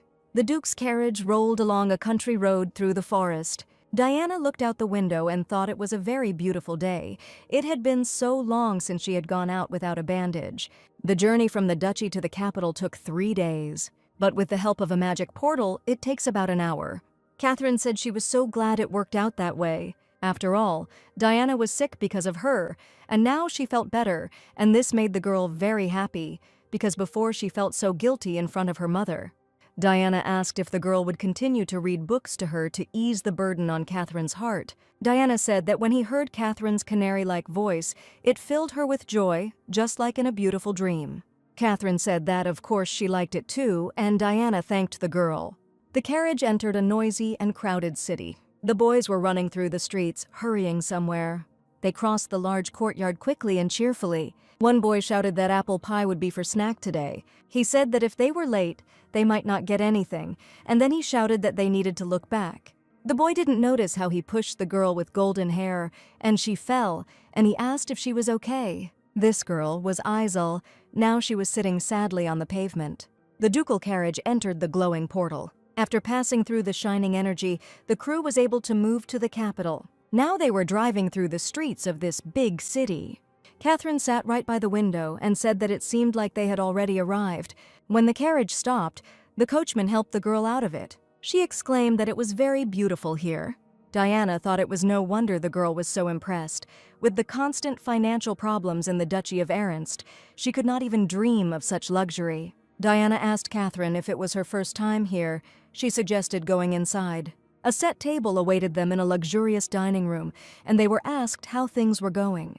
The ladies were amazed by the appearance of Her Highness the Duchess, for they had all heard what had happened to her. Diana said that, fortunately, a real miracle happened to her. "Your Highness, Duchess Ernst," said the lady with dark hair and a blue dress. It was Duchess Serena de Iberg. She said with a smile that she was very glad to see Her Highness healthy again. Serena admitted that she was a little offended when Diana decided to send her doctor instead of coming to the tea party herself. She asked if this doctor was a daughter of the Blair family. Diana said she was sorry to miss tea. She was in such a hurry as soon as she felt better, so she asked Serena to forgive her. Diana told Catherine to greet the Duchess, since they had never met before. The girl stepped forward, curtsied, and said that she greeted Her Highness and that her name was Catherine de Ernst. Catherine looked at Serena with her violet eyes. God, she's so cute, Serena admired, looking at the girl. She showed them where to go as the children were enjoying drinks in another room. Serena asked why Catherine didn't join them, and the girl replied that she would be happy to. But Diana put her arm around Catherine's shoulders and said that it wasn't really worth it. She explained that Catherine had a cold, so it was better for her to stay with the adults so as not to infect the other children. Ah, Serena said sadly. Catherine asked indignantly what her mother was saying. Oh, right, they were in front of the other ladies. Diana looked at the girl and thought that she shouldn't blame anyone because all this was the result of her own lies. Serena said that there was nothing to be done then. Sweet Catherine would be able to meet other children next time. After some time, the ladies sat down at the table and the tea party began. Diana was chatting cheerfully with the others, while Catherine sat nearby and looked gloomy as a thundercloud. Serena was a very polite and interesting conversationalist. This is how the whole wonderful evening passed. The guests began to leave when sunset had already arrived. The same ducal carriage with 4 white horses took them back to the estate. Diana asked Catherine if she had enjoyed everything today. Catherine said out loud that she liked everything, but of course this was not true at all.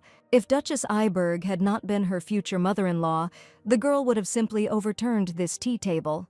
The carriage entered the portal to make the journey shorter. Oh, Diana thought, looking out the window with admiration. She didn't remember if the sunset had always been as beautiful as it was today. The streets of the town seemed to be completely enveloped in an amber glow. Suddenly, Diana saw golden curls in the sunset light. Diana's eyes widened in surprise. The girl with golden hair ran past the Duke's carriage and disappeared into the alley. Stop, thought Diana, looking after the girl. Stop, she shouted for the carriage to stop moving. Having declared that she had some urgent business to attend to, Diana hurried out of the carriage. She told the coachman not to stop, to go home and drop Catherine off there. Then they were to return home immediately. The carriage left, and Diana walked alone down the street. The street seemed too empty, and Diana didn't immediately understand where to go now. She saw the children running into one of the alleys, so she had to go in that direction too. She resolutely hurried to where that girl appeared to her. It was already evening. There were almost no people in the alley. Diana also didn't see the children anywhere. She could only hear footsteps and voices somewhere far away in the twilight. Suddenly, she saw that there was a very recognizable building further on. It seemed like there was an orphanage here. Her daughter was still in the duchy, and when she ran away, this was one of the most likely places she would have gone. Diana saw a little girl with a toy in her hands. She approached these children and asked them if they knew if there was a girl with golden hair here, and they answered that there was one here. The girls looked at each other, and one asked the other if she remembered the girl's name, but they were not close to her, so they could not say. Diana asked if they knew where the girl was now. One of the girls looked somewhere to the side. She pointed to the path and said that the golden-haired girl was coming. The girl with the basket was really walking somewhere. She thought that she had already washed everything and cleared everything from the table. Now she could think about what the purpose of all this was. She closed her eyes and also thought about what was happening while she was doing all this here. Suddenly, the girl's hand was squeezed by another hand. In the bright sunset light, Diana and the girl stood opposite each other and looked into each other's eyes. Diana's emerald eyes couldn't stop looking at the girl. "Mom," said the girl, also not looking away. Diana was in such a hurry, running so fast, trying to catch up with her. She remembered those rough hands that handed her the bread. The girl was 15 years old, the same age as Catherine. Diana was so afraid of not making it in time, she called her. Julia said that the girl was blonde, with the same emerald eyes as Diana herself. And now Diana held the hand of this child and thought how she could forget this feeling, the indignation from the sensation of the body of her dead daughter in her arms. "Oh," cried Diana, catching the girl in her arms. She asked her name, and the girl replied that her name was Izel. Diana begged the girl to forgive her. She asked for forgiveness for not recognizing her all this time, for not knowing the real Aisel at all. She repeated her name over and over again. She liked the sound of Izel, her daughter. They spent time together until the night when the full moon shone in the sky. The town around them fell asleep and no one disturbed their conversation. Diana and Izel sat next to each other on the bench. "Izel," Diana said, taking the girl's hand, She wanted to know when Isel found out who her real mother was. The girl looked away and replied that she did not know whether the Duchess would believe the story she was about to tell. She said it was so vivid that she couldn't tell the difference between a dream and reality. Isel claimed that she had seen the future. Diana looked at her with disbelief. Was Isel really the same as Diana herself? The girl said that of course she understood how difficult it was to believe such a thing, but Diana objected that it was not so. She took her daughter's hand affectionately. Diana assured Isel that no matter what the girl said, she would always believe her. So she asked him to tell her about everything that awaited them in the future. "Yes, Mom," said Isel and began her story. On that very distant day, it was winter and it was snowing. A small child cried bitterly in a basket that was brought to the orphanage. Isel grew up as an orphan who was abandoned in an orphanage. She grew up as a rather quiet and withdrawn child. When she was old enough to leave the orphanage, she thought about how she would live, what she would eat. It was then that she saw a hand extended to her. Then Alice appeared, a well-dressed, smiling lady. She took Isel from the orphanage and brought her to the Duke's estate. Alice told the girl that now she would start working as a servant and would serve the Duke's daughter. The girl should have been grateful that she was given such an opportunity and taken from that old orphanage. Isel replied that she understood everything. She was so happy to serve the daughter of Duke Ernst. It was certainly better than staying in the orphanage. But it turned out to be not such a fairy tale as she initially thought. Catherine was capricious and demanding, yelling and ordering, and then complaining when Isel didn't do the cleaning she was assigned. Catherine called her a useless piece of trash and told her to get up quickly. She pulled her maid by the hair, scolded, and punished her. Isel had nowhere to escape the bullying and could only cry, locked in the luxurious ducal mansion. She sat in the closet, huddled against the wall. There was stale and moldy bread in the bowl next to her. But when Isel took a bite of this bread, she found something disgusting there. Isel looked at this in horror. She threw away the bread, which she could no longer eat. Isel didn't understand how much longer she would have to live like this, being treated like some kind of animal, or even worse. She didn't understand why her life was so terrible. The girl cried, not understanding where she had gone wrong and what she had done wrong. She had to work hard all the time. One day she was sweeping the room when someone knocked on the door and asked Catherine for permission to enter. It was Lady Alice. She ordered Isel to leave the room immediately. The girl obeyed and tried to hide to eavesdrop on the conversation. She heard someone say that she had caught it. Isel leaned towards the crack in the door to make the conversation easier to hear. If you carefully leaned towards the door, you could even see the faces of your interlocutors. They discussed that she had caught them, but it was completely unclear who had caught whom. Alice, crossing her arms over her chest, said that she had found out about their relationship with Catherine's father. Isel realized that this woman, who was the family doctor, had a relationship with the Duke. It was known that the Duchess was completely blind, and although Isel had never even seen her face, she felt terribly sorry for her. Leaning against the door, Isel listened to the woman tell Catherine all these things. Despite the fact that Catherine was the Duchess's daughter, it was completely incomprehensible. But Catherine reacted as if none of this surprised her at all. Alice said she was thinking of locking Diana away somewhere far from the duchy where no one would come and where no one would ever find her. Catherine asked if everything would be okay and then called the doctor's mother. Isel pressed her hands to her face in extreme agitation. Alice threw up her hands and declared that Diana was already blind in any case. On the eve of her debut, Catherine should have simply received the rights to exploit the Marquis Ferechte mine. Then all this drama will finally be over. Catherine clarified whether Alice will finally become a duchess. The doctor replied that on the day of Diana's death, it would be necessary to deal with that girl as well. Alice did not want Calypso to know that his real daughter was alive. At first, Alice didn't even want to see her, but the girl turned out to be quite pretty. But since she was from the family of this blind wretch, it was all useless. Isel kept trying to understand what it all meant. The girl was stunned to think that she was the Duchess's real daughter. How could she be the daughter of a duchess, a girl, a city dweller, raised in an orphanage, serving in the Duke's mansion? Only now was she beginning to understand something. These were the reasons why Alice locked her here. The realization dawned on Isel as she sat on the floor of her closet. It turned out that this entire ducal family was simply fake. The real one among them was Isel. The girl was overcome with rage and knew that she would never be able to forgive them. Izel stood up with determination and summoned her magic, enveloped in icy sparks. Snowflakes swirled around the girl in the air.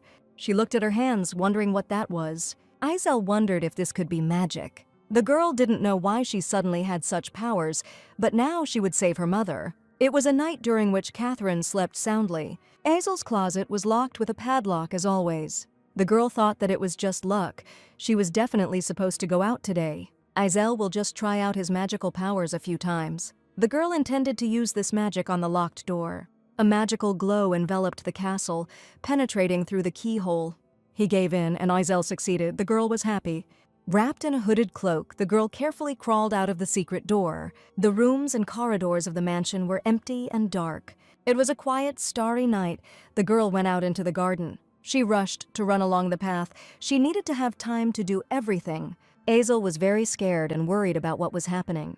She heard Alice say that she was thinking of locking Diana in a hut outside the estate. Izel managed to find this hut in a remote corner. She thought that her mother was in this place. Diana was locked in this dirty, ill-fitting barn, dressed in her light clothes. Izel opened the door and saw the Duchess sitting on the floor. Diana asked who was there. "Mom," a thought flashed through Izel's head. She came closer, unable to bear to see the Duchess in such a place, in such a humiliated state. Placing her burden in front of her, Izel began to run back. Diana felt the loaf of bread in front of her with surprise. Izel ran and thought that just a little more. Mother needed to wait just a little more until she grew her own strength. With tears in her eyes, Izel silently begged that Diana could endure until this moment. The girl didn't know that when she ran through the forest, Alice was hiding in the shadows behind a tree. Several days passed. It was the same starry night. All this time, Izel trained her magic. Now she was doing it many times better than before. The girl was very hungry because all this time she had been living in hunger. She wrapped the stale bread she had in a napkin and left it in the basket. After all, if she doesn't help her mother, then Diana will have to go hungry. The girl could not allow this, so she brought food to the Duchess, and Diana called her Catherine. Mother was so naive to think that this girl was capable of mercy. She didn't understand at all that her real daughter was Izel. Then the girl returned to her place. The road lay through a dark forest. Izel burst into tears. She was not Catherine, but she did not understand how and when she would be able to tell the Duchess the truth. She would like to escape at least a day earlier. When Izel reached the courtyard of the mansion, Alice was waiting for her with a squad of archers. She asked if the girl had a good walk that night. Izel looked at these people with despair. Catherine and the Duke were there too, and Catherine turned to her father. She pointed at Izel and snitched on her for not obeying the order not to walk around the hut. The Duke looked at Izel thoughtfully. She was so young. He didn't remember such a servant in his house. Izel also looked at the Duke, trying to comprehend that this man was her father. The Duke declared that since the girl had disobeyed the order, they would punish her to the fullest extent, because this was the rule of their family. Catherine said that this was how she repaid her favor. Killing was not enough. Izel was shocked to hear these words. "Mercy," she asked loudly, standing in front of these people. Catherine screamed that she didn't know her place at all, and raised her hand to strike. Izel looked into her eyes without flinching. She used her magic to stop Catherine's hand. Alice and the Duke also saw the servant girl using such strong magic to defend herself. Catherine fell to her knees on the ground and began to sob, looking at her frozen hand. "What are you doing?" cried Calypso, holding out his hand. The archers drew their bowstrings and took aim. All their arrows were aimed at the mortally frightened Izel. "No," Izel thought with horror. "This shouldn't have happened." She tried to use magic now. But her father did not run to save her, but to the tearful Catherine. The arrows struck Izel, who had time to think that she was the Duke's real daughter. But he leaned over the crying Catherine. Izel had time to think that he still didn't recognize her. She didn't know why. She wanted to ask why he did this to her mother. Izel wanted to ask him so much, but she could no longer speak. She fell to the ground, pierced by many arrows. She tried to reach out and call her father, but her eyes were already closing. Then Izel woke up in her bed in the same closet where she lived. It was definitely her room. There were no wounds on her body. It turned out that she had not even died, because she clearly remembered how she was shot. Suddenly, with horror, she heard a knock on the door. It was Catherine, as always, kicking her and demanding that Izel come out. Izel cautiously peeked out of the closet and asked if the young lady had called her. Catherine grabbed her by the hair and pulled her along. She pushed Azel in front of a dirty puddle and debris. She had ordered everything to be cleaned up while she was gone, and Azel thought it was the same last time. Catherine asked if Azel understood her. She asked what was that look on her maid's face. Did she really have any complaints? Azel simply couldn't believe what was happening. It turned out that she really did go back to the past. The girl didn't know what happened, but this was her chance to change everything. Now she will never live the same way again.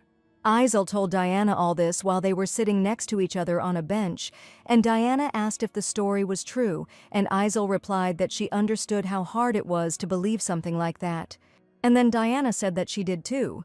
What? Azel asked again, not understanding, and then Diana explained that she had also returned. Azel exclaimed that it was impossible, but Diana patted her on the head and said that it was probably no coincidence that she and her daughter had both returned to the past. Diana said she was going to take revenge. Alice and Catherine, who did this to them, made them want to. And then there was the stupid father who allowed his own daughter to be killed. Azel furiously declared that she wanted to take revenge on them all. Diana thought how hard and hurtful it was for this girl. She didn't know why it all happened, but they came back together after going through all this. It would probably be cruel to dissuade the girl from revenge just because she was young, and Diana said that it was fine, but they needed to prepare for everything. Soon, the coachman called out to the Duchess, and she realized that she had kept him waiting for a very long time. He looked at the girl who was standing next to the Duchess. The girl was poorly dressed, and the coachman asked the Duchess who was next to her. Diana ordered to take them with this girl to Parachute. They set off for the given address in the Duke's carriage. Azel looked around in surprise and even felt the carriage seat beneath her. The girl was absolutely delighted with all this. Diana asked her what it was, and Azel replied that it was the first time she had sat on such a soft and comfortable seat. Diana looked at the girl, then touched her hands and said that first she needed to gain weight. With fear, Azel assumed that perhaps her grandfather would not like her appearance. When she lived in the orphanage, she heard more than once about the Marquis, that he was from a noble family with a large fortune. Azel said that she looked very pathetic, unlike him, but Diana assured that this was not true. Azel didn't believe it, but Diana said that her father, of course, had always been a meticulous person. She said that Azel would understand everything herself when she saw him. Soon they arrived at the house of Marquis Ferecht, which greatly surprised all his servants. There was a knock on the door of the Marquis's office. "Your Highness," the maid said right from the doorway. The maid explained that a lady had arrived. The Marquise, hearing this, turned around. Diana, in a formal pink dress, and a thin girl in poor clothes, very similar to her, stood in the hall. They were invited to go into the living room and take a seat on the sofa. The Marquis asked how Diana ended up here at this time. Then he asked who this child was. Diana replied that it was her daughter, which amazed the Marquis. He exclaimed what she was talking about, and Diana replied that she would explain everything now. Diana said that it might be difficult for her father to believe such a thing, and then she told her story. The Marquis abruptly put his cup of tea down on the table. "How?" said the Marquis, greatly agitated. He was outraged that Calypso dared to cheat on Diana and even switch the child. Diana asked her father to calm down. He asked how she could be so calm now, but Diana explained that she was just waiting. She pressed her hand to her chest and said that all this was for the sake of greater revenge. So Diana asked her father to help her. The Marquis closed his eyes. His face became inexpressibly gloomy. His beloved daughter was more precious to him than his whole life. Thoughts about what had happened to her made him clench his fists in frustration. He didn't understand why she wanted to return to the lair of traitors again, and no matter how hard it was for the Marquis, he thought that they were even worse off. The Marquis asked the girl what her name was. He seemed to have heard that her name was Azel. He asked the girl how she had lived all this time, and Diana replied that Azel had lived as a servant inside the bookcase in Catherine's room. "Diana," said the Marquis, and asked her to explain her entire plan to him. The Marquis assured that he would definitely help his daughter. During the day, the Duke's entire family gathered at the table. Calypso noticed that Diana had not dined with them for a long time, and she replied that she had something to say now while they were still there. "What exactly?" asked the Duke, suspecting nothing. Diana said that she wanted to adopt a girl. Calypso and Alice couldn't believe what they heard. Catherine jumped up and screamed furiously that her mother had her. The Duke asked what his dear wife was talking about, and Diana explained that her father had written to her that he had found Parashut's relatives in one of the shelters. Diana said that she doesn't know the whole story, but apparently there is no one to raise this child. She was going to raise this child with her sister Catherine. The girl screamed that she didn't want this, that she didn't need any sister at all. But Diana objected that it was necessary. She said that it was high time for Catherine to grow up. She suggested that the girl would change if she had someone to constantly compare herself to. At that moment, one of her trusted maids approached Diana. She reported that it seemed that this girl had already arrived at the estate. A girl in a light dress entered the room. She curtsied to greet the family seated at the table. Catherine looked at this guest in horror. She couldn't believe it was her. "Hello," said the girl with golden hair. Catherine recognized exactly who the girl was, who said her name was Izel. 2 weeks ago, the maids in the house of Marquise Feresht looked at this girl. This child was incredibly similar to Lady Diana. The lady herself had already left, leaving the care of the girl to her father and a maid named Lisa. She asked very much to take care of her in every possible way. Now it was Azel's first morning in this house. Lisa woke her up, calling her by her title. Izel sat up in bed, rubbing her eyes. She said with surprise that yesterday, it turns out, was not a dream at all. Lisa asked what was wrong, but the girl replied that nothing had happened. She looked, and around was a luxuriously furnished room with a lot of expensive things. Izel was shocked by all this. She asked when they had managed to prepare so much for her, since she had only arrived yesterday evening, and now there were even many dresses on mannequins in front of her. Lisa said with a laugh that there had been such a terrible commotion yesterday. The Marquis shouted at the servants that he would pay double for everything, but they had to sew a dress for the child right away. Lisa told Izel about all this. That's what happened yesterday. There was noise throughout the city. Now all these beautiful outfits belonged to Azel, although Lisa was sorry that they were not as graceful as they could have been. "No!" Izel exclaimed, reaching for the outfits. She said they were all so beautiful, and Lisa explained that they would start after the bath. The bathroom also amazed the girl with its dazzling luxury. A row of maids lined up in front of Izel. Lisa said that they would first help the girl undress. Izel objected that she could wash herself, but she was told to relax. The maids surrounded her. One was taking off her shoes, another was combing her hair, and a third was bringing some necessary things. Lisa was sorting out the girl's golden curls. She thought that this girl had a terrible time living in the orphanage. Lisa told Izel that they needed to go to the bathroom. The girl carefully lowered her foot into the pool and touched the water with her toes. She climbed into the huge bathtub, and Lisa asked her how she liked the water temperature. Izel, fascinated, scooped up a handful of foamy water. She looked at the huge soap bubbles that were rising above the bathtub. Lisa added soap and aromatic oils to the water. Izel looked at the maid. She felt awkward. She asked if she could use such things. She had heard that this was the oil that the Duchy of Iberg produced because Catherine really wanted to buy it. It must have been very expensive. "Your Highness," Lisa exclaimed, coming closer to her. She kneaded the girl's shoulders and said that the Marquis had ordered that she should have the best of everything while she was here.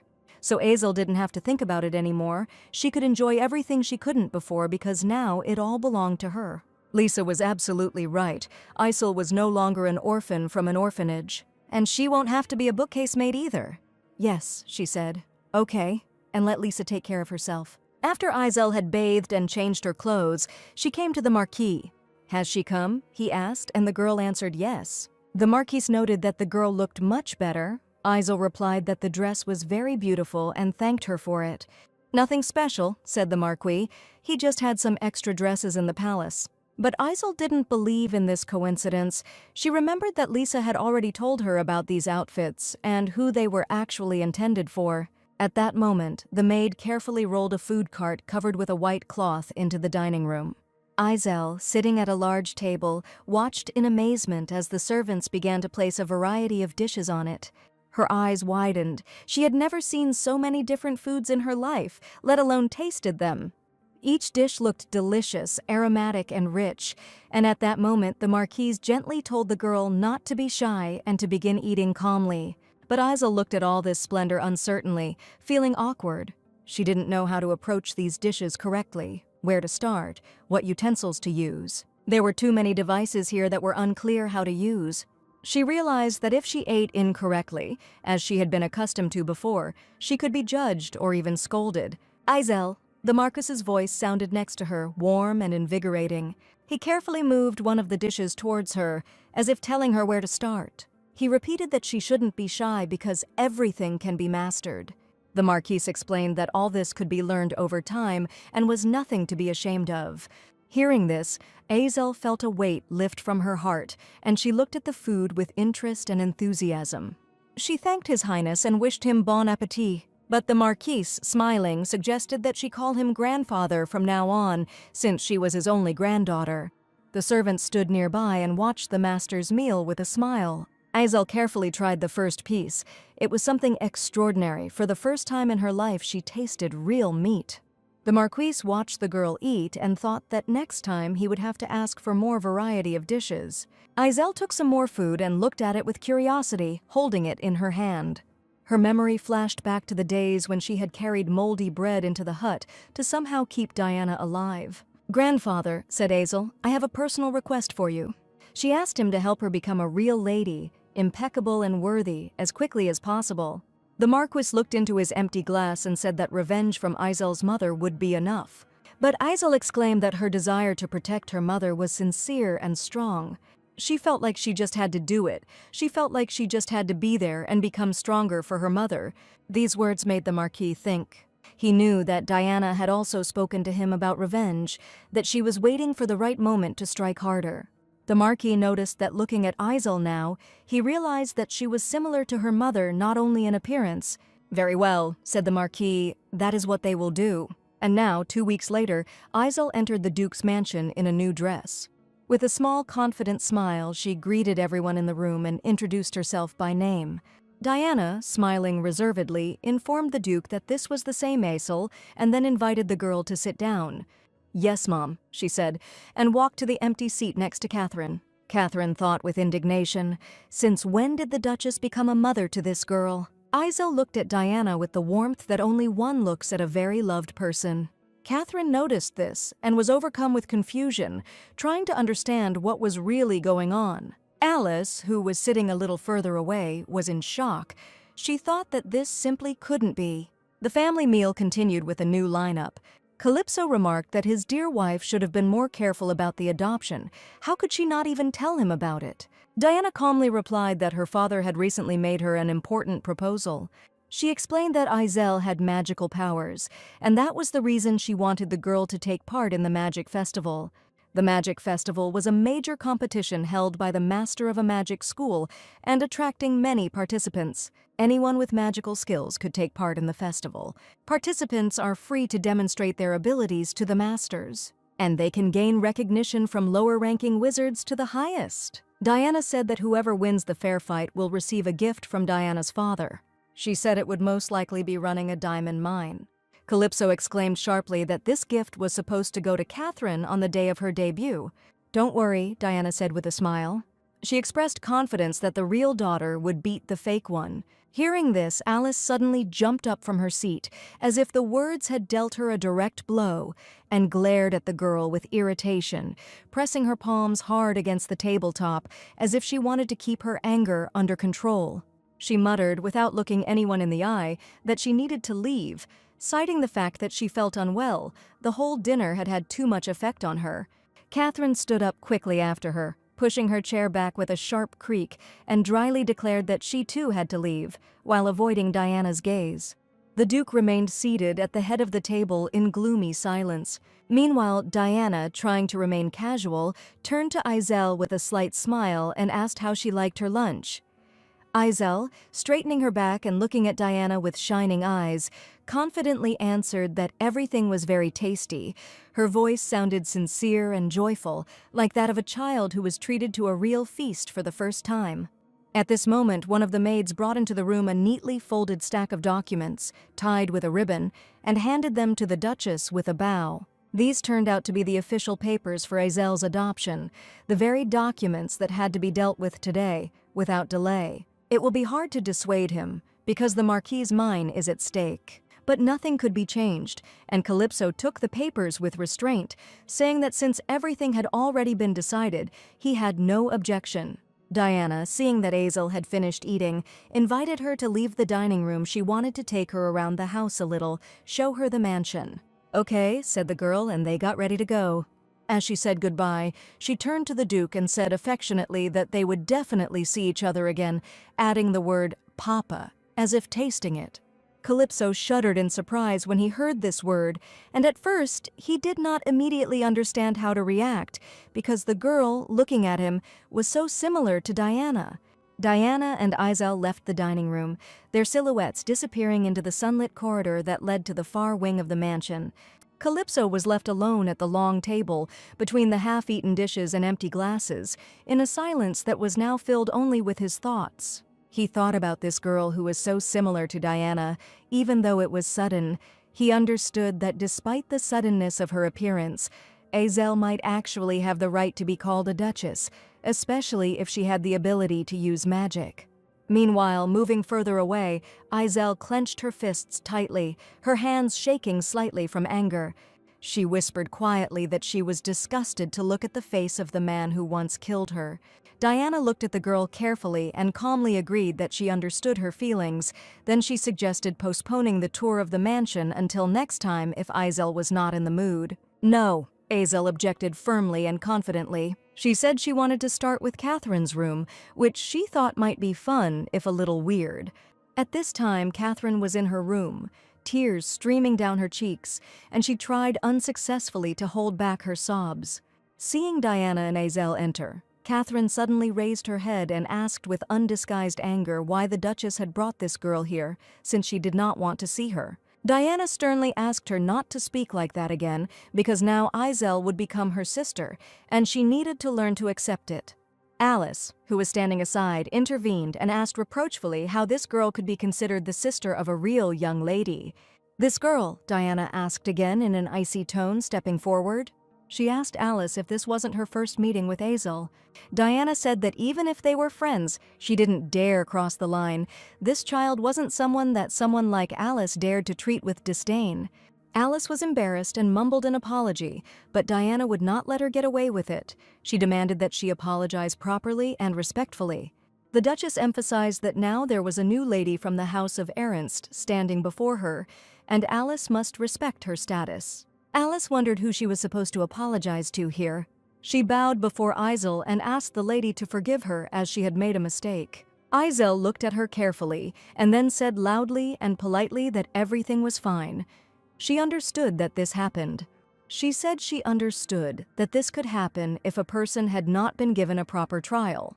And since the doctor was from the impoverished Blair household, it could easily be explained. She also heard that Alice, as a friend of her mother, received a lot of help from the Ferechte house. "I understand everything," Izel said with a smile, "but asked to be more careful in the future." Then Izel walked over to the bookshelf, looked at the shelves, and pointed. Then Izel said that nothing had changed here at all. She looked at Catherine and said that they hadn't seen each other for a long time, and then asked how things were. Catherine looked at Izel with bitterness and a flash of anger in her eyes. "What?" she exclaimed indignantly. Catherine pointed her finger at the girl and shouted that they wanted to deceive everyone here. There was no way someone like her could be related to their family. "Deception?" she said. "Does she really know everything?" Izel slowly approached Catherine, looking her straight in the eyes, and calmly stated that it was she and Alice who were the liars. She said she remembered Catherine asking her to use magic on her behalf to trick her mother into thinking she was more gifted. Catherine pushed her away with a sharp movement, as if fighting off the truth. She said indignantly that she had spoken about it, but such trivial magic was nothing, and she could master it herself. Azel looked away and asked what was the point. Once she told that Catherine and Alice locked her behind the bookcase and bullied her, Catherine wouldn't even be allowed to enter the Magic Academy. The two girls' gazes crossed, and Catherine asked if Azel was threatening her now, since she could just get rid of this room. "Okay," said Izel, turning away, and then suggested doing it this way. Izel slowly moved to the side, walking around the table. And suddenly a scream was heard, and Catherine, with her hand stained with blood, screamed that it wasn't her, that she was not guilty of anything. Diana rushed towards Izel and picked her up in her arms. Pale and covered in blood, Izel said she was simply trying to get closer to Catherine and asked if they could use the room together. Izel said that she probably didn't like it. She threw a glass at her and hit her. Izel, lying on the floor with a forced smile, said that what happened was only her own mistake. She was hasty, she was careless. She sincerely asked not to blame Catherine for this. But Catherine screamed back, barely holding back tears and rage. She claimed that Izel had set this all up in advance on purpose to make her look bad in front of everyone. When Catherine suddenly rushed towards Izel, covering the remaining distance in 2 steps, and raised her hand, intending to hit the girl.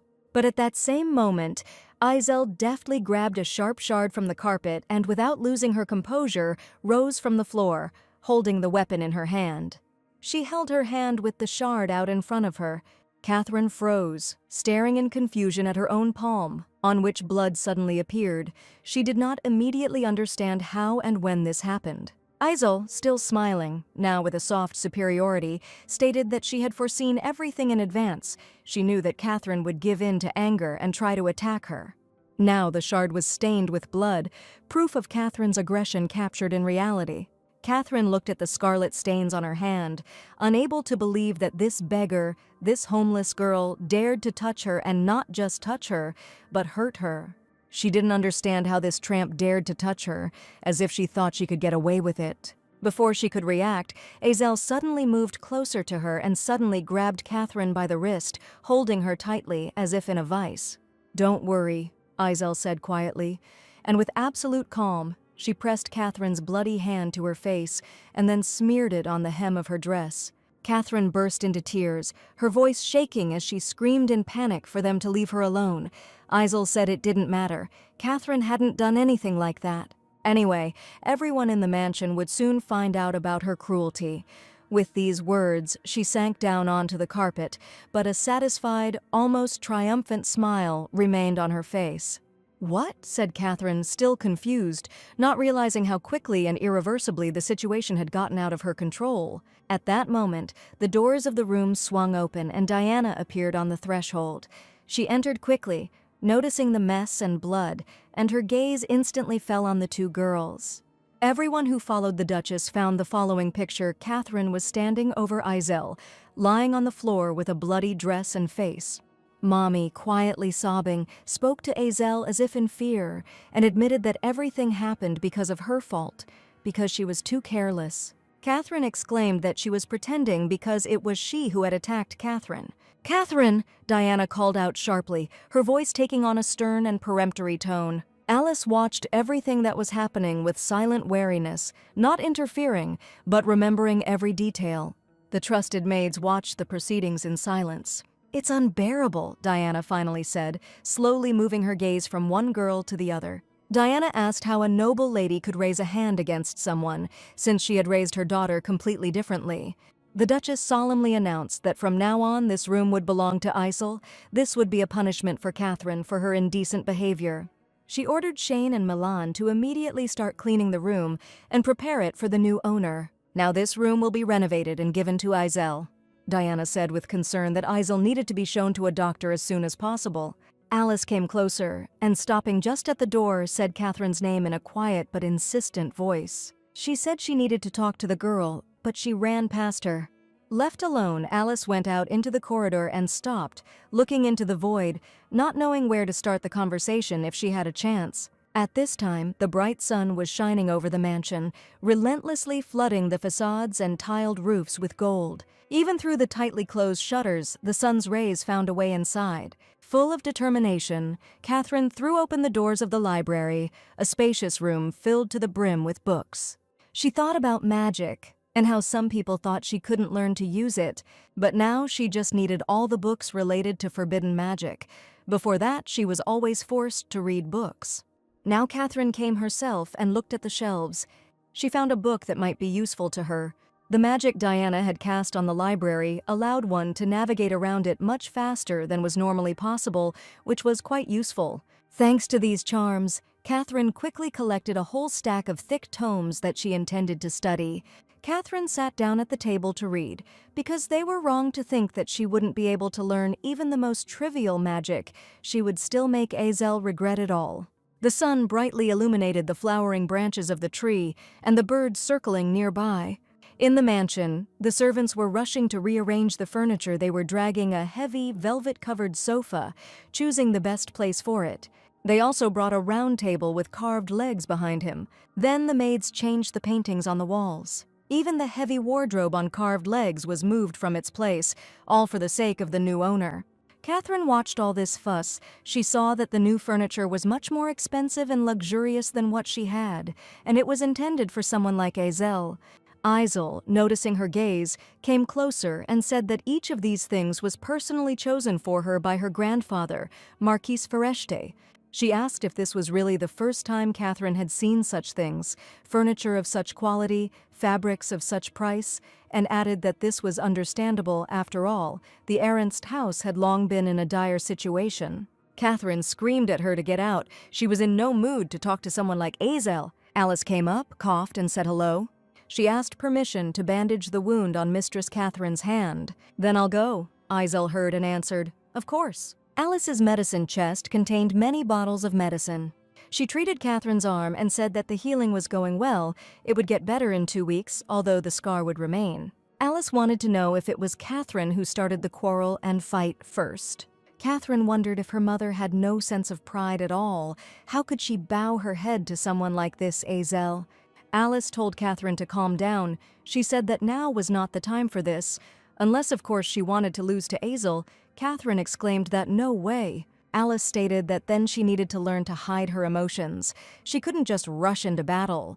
Catherine asked why even her mother did not doubt her guilt, although in fact, she was the victim. The girl looked at Alice's face with fury. Alice stated that she would someday find a way for Catherine to pass the magic test. "Okay," Catherine said grimly. She headed for the door and said that she had her own plan, so that Mom could continue to work on her own to become a real Grand Duchess. Catherine left, and Alice was left to watch the door slam shut. Alice had a lot to think about when she was left alone. She stood, leaning her open palm on the table.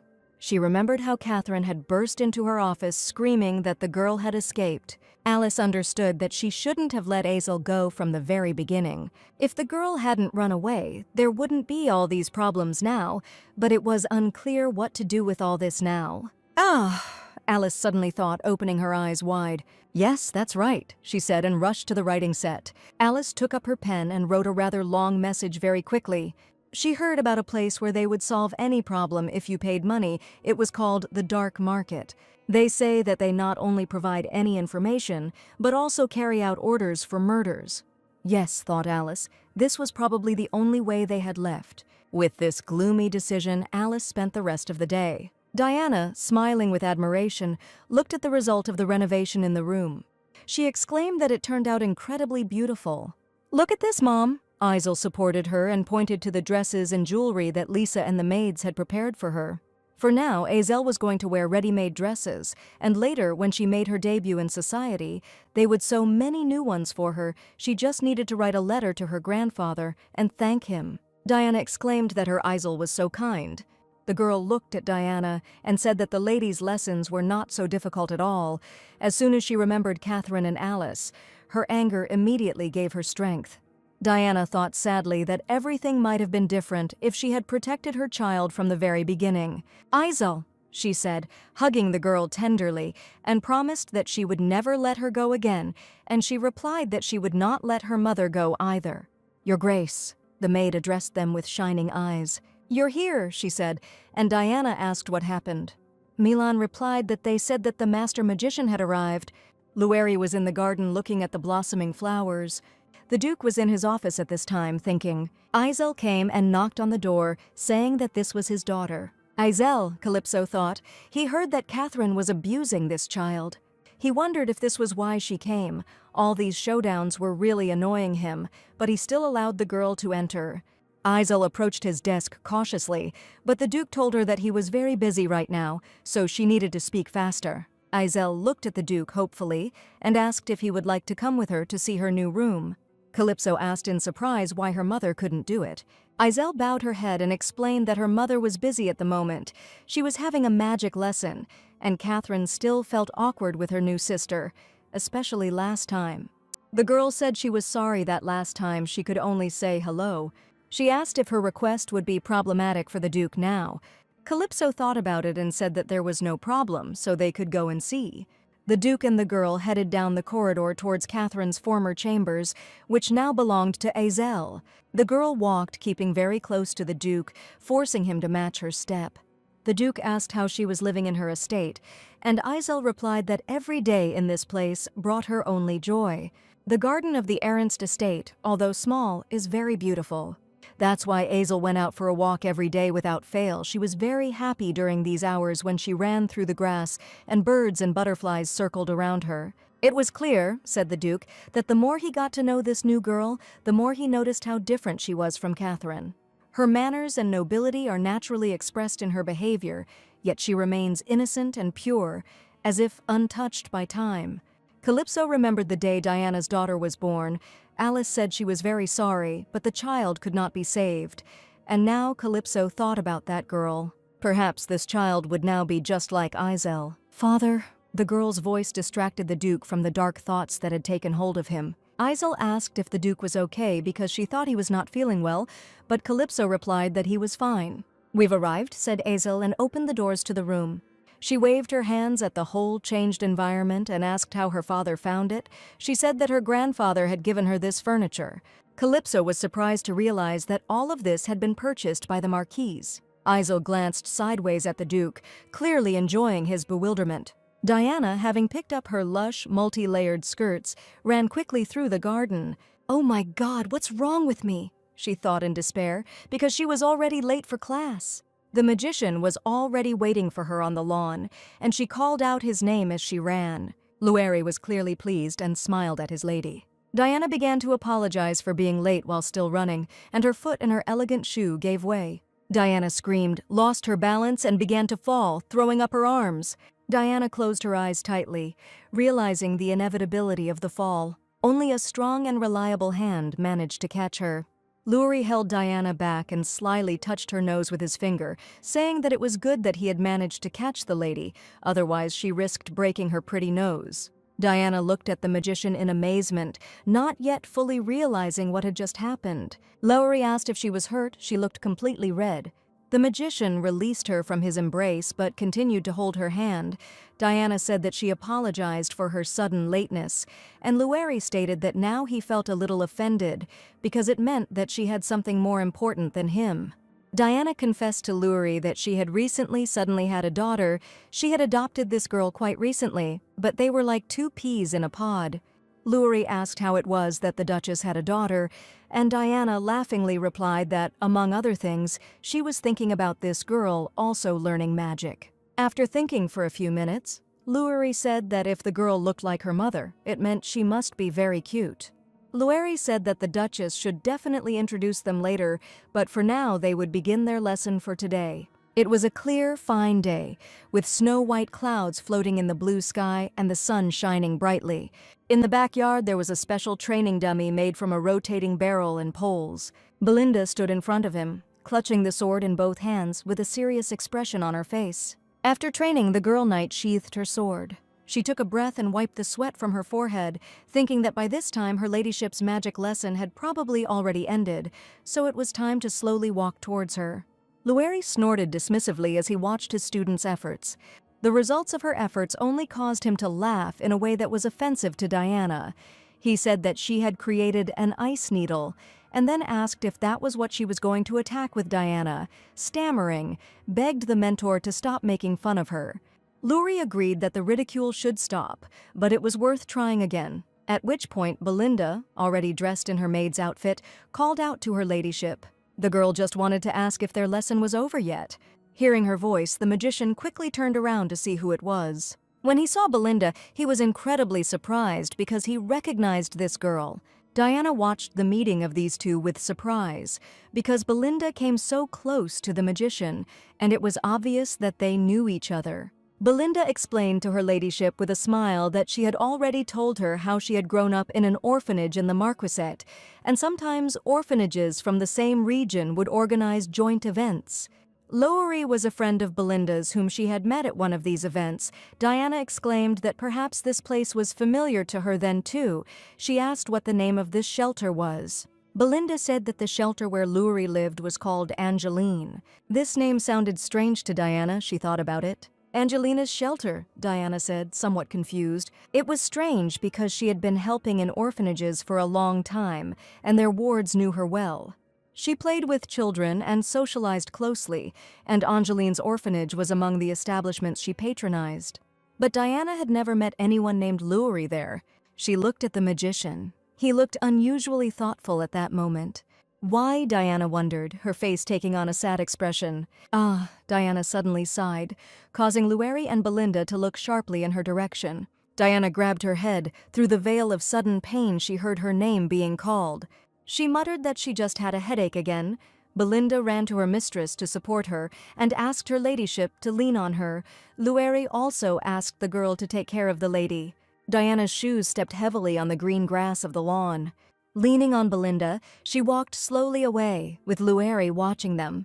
Belinda led her mistress through the flower gallery, where scarlet flowers were blooming. "Lady," Lowery said, not taking his eyes off them. A boy with silver hair stood before a woman who bowed in reverence. She called him Calypso and said that she had brought him clothes that he should wear to the imperial reception. She held out these clothes to him and asked if he liked them. The boy took the clothes and said, "Is that really all?" The woman pressed her hand to her chest and apologized, saying that she wanted to buy something better. The full moon shone above the house, illuminating the dark night. Calypso was in despair. He sat down against the wall, huddled into a ball. He thought that he was a representative of noble imperial blood. He was the heir to the great ducal house, but he was forced to wear such cheap clothes. The boy's fingers clenched angrily on the folds of the hated fabric. He threw the clothes away, deciding that it was better not to go anywhere than to be disgraced. The boy's grandfather led a wasteful and idle life, which caused him to accumulate huge debts. This man was the illegitimate son of the emperor. Poverty was passed down from generation to generation, and the family's fortune steadily worsened, and Calypso was unable to pay off these debts even after he took over as Grand Duke. It was absolutely terrible for Calypso to be an aristocrat and at the same time to vegetate in terrible poverty. At the reception, he heard the ladies whispering that they were saying that they would soon build another charity shelter. They discussed that the saint from Fereshte was preparing a great deed. Her kindness was so great that even angels would weep. The moment Calypso saw Diana from these rumors, he was finally convinced. It was this girl, shining with kindness and naivety, that he could use for his own purposes. He looked at her during that reception, and a wonderful plan for further action was born in his head. The bell on the tower shone dazzlingly with gold in the bright rays of the sun. Snow-white doves circled in the clear sky. It was on such a day that Duke Ernst led the saint from Fereshte down the aisle. Winning the heart of the naive and stupid Diana turned out to be a very simple task for him. With the help of the dowry that Marquis Fereshte gave for his daughter, Calypso was able to overcome financial difficulties and even start a new business. But to his disappointment, this joy did not last long. Instead of simply supporting the Duke financially, the Marquis constantly interfered in every matter. Even pretending that Calypso loved Diana became unbearable for him. He felt disgusted. Diana was outstanding simply by the fact of her origin. Now Calypso stood in the midst of the luxury that the Marquis had given to the strange orphan, and the girl asked him how the room was, because it had changed so much. And before, when it belonged to Catherine, it was so dull. Isel wanted the Duke to see it too. Calypso replied that everything was fine, but he would probably go. The girl picked up a handful of jewels and told her father to look at it. She spread her hands full of jewels to the sides and asked if they weren't beautiful. She admitted that it was the first time she had received something like that. Calypso asked why she said it was the first time this had happened to her. Isel wondered how it really was. Then she sat with her mother and they talked about the Duke.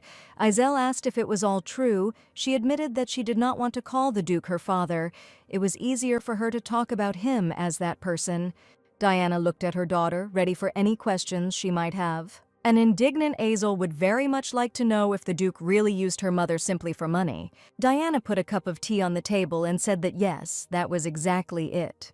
Diana said that if he saw the gifts his grandfather sent, he would probably be in shock because of his low self-esteem, like the insects that crawl everywhere. Okay, Izel said enthusiastically. She will create a situation to manipulate him further. She asked her mother to help her with this. And now the Duke asked Izel how it was that she was seeing such wealth for the first time, because things simply couldn't be going so badly for the Marquis' family, to which she belonged. With her eyes downcast, the girl replied that everything he knew about the Ferechte family concerned only the main house.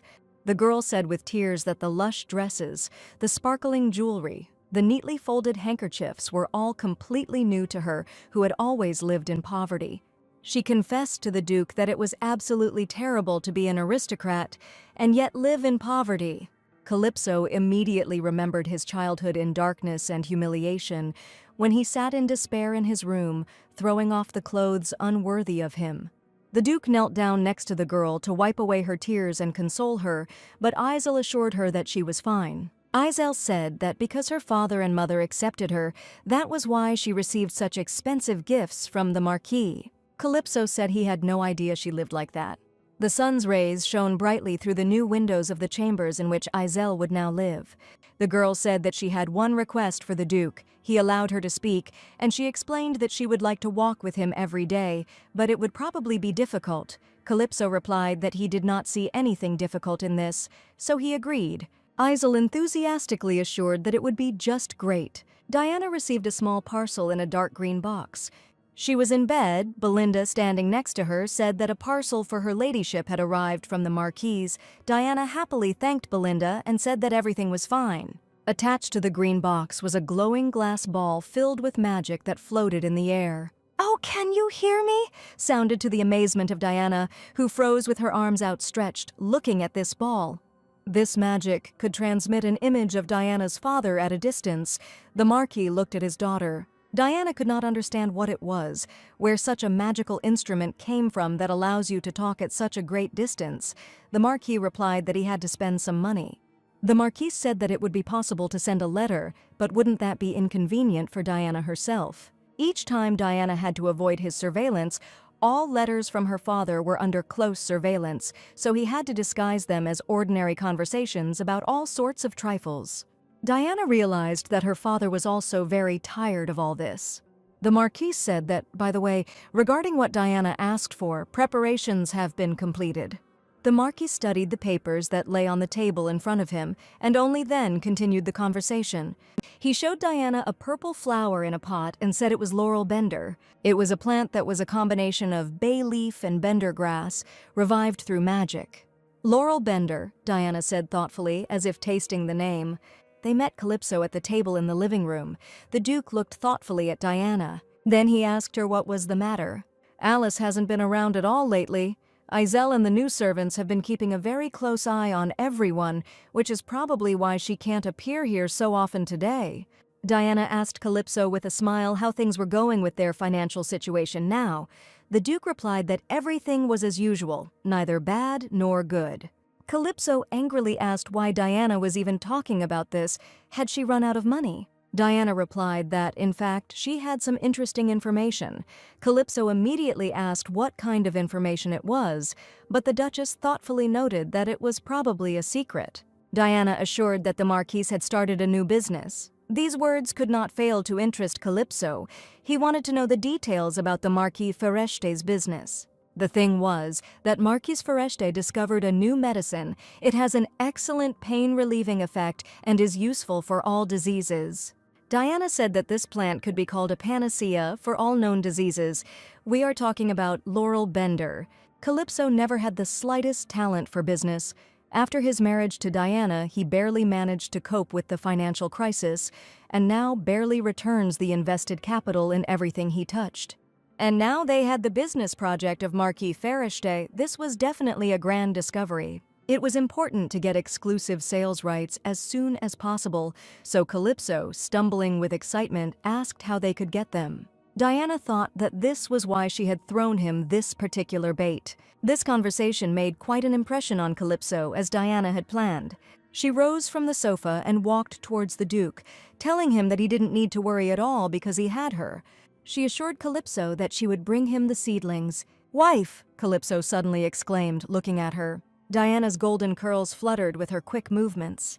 Calypso pulled Diana towards him and hugged her, saying a big thank you. "Laurel Bender, what effect does it have?" Diana asked her father, using her magical communication device. The Marquise replied that this was excitement, hallucinations, auditory illusions. If treated lightly, it could lead to a terrible tragedy. It would be a real deadly poison. The Marquis was sure that it was perfect for their plan. Hugging the Duke with a smile, Diana said that she loved him very much, and that she was glad that she could help him in some way.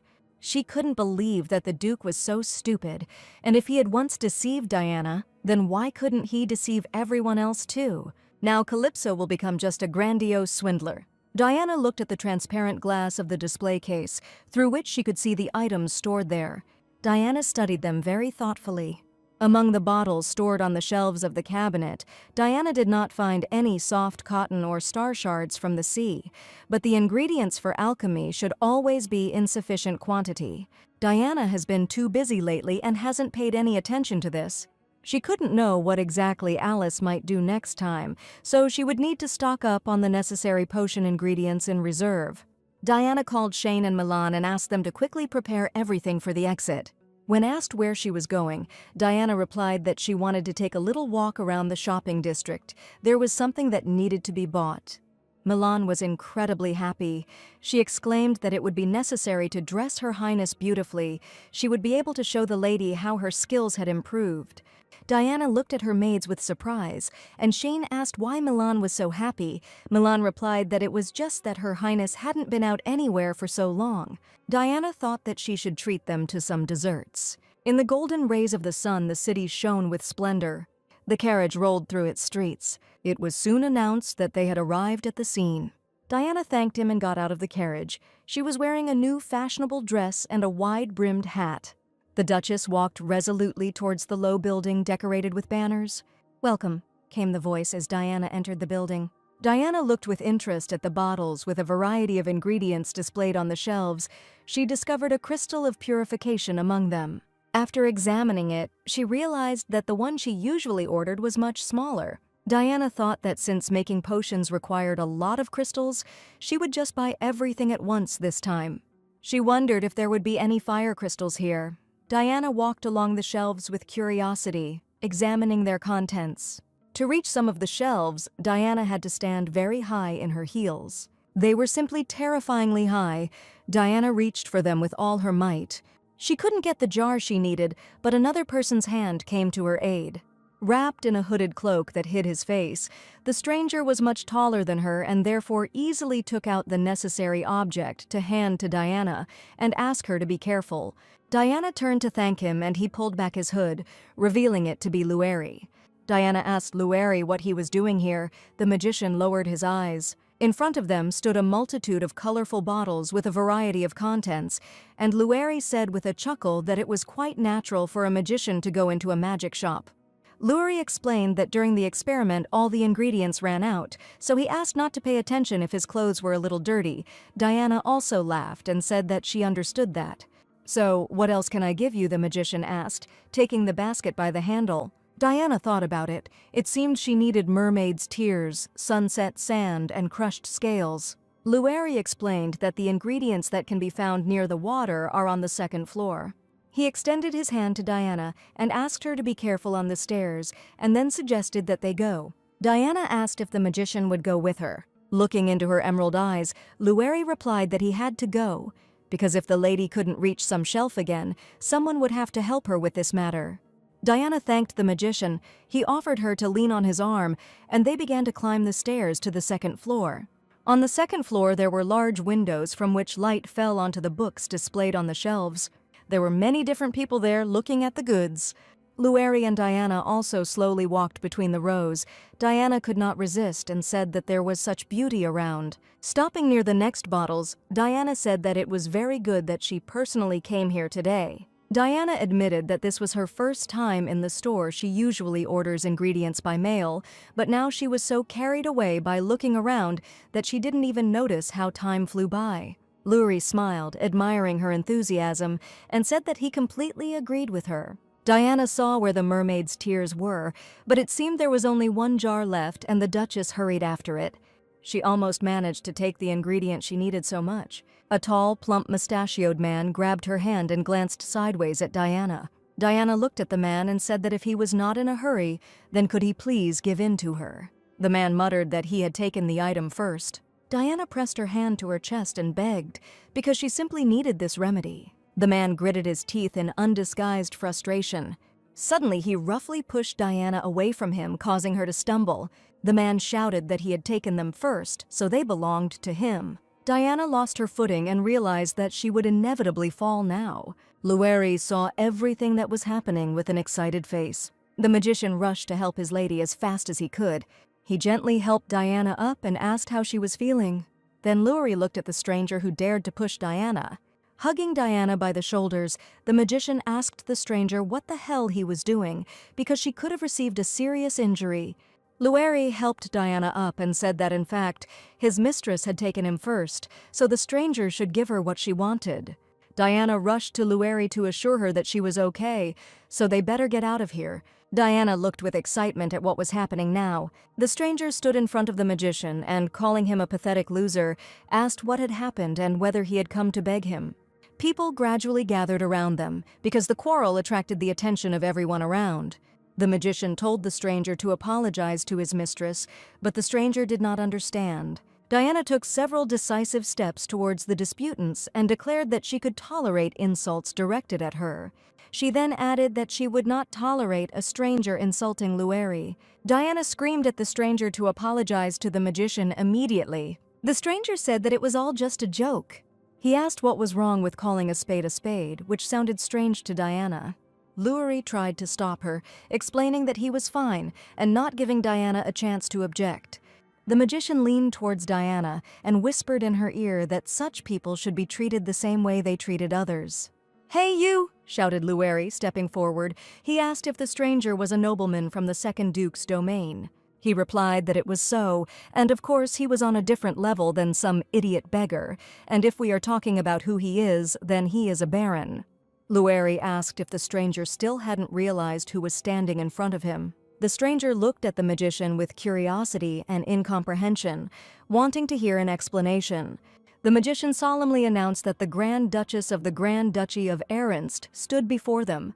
She was a person of a completely different level, not like some baron, a fool who had no idea what dignity was.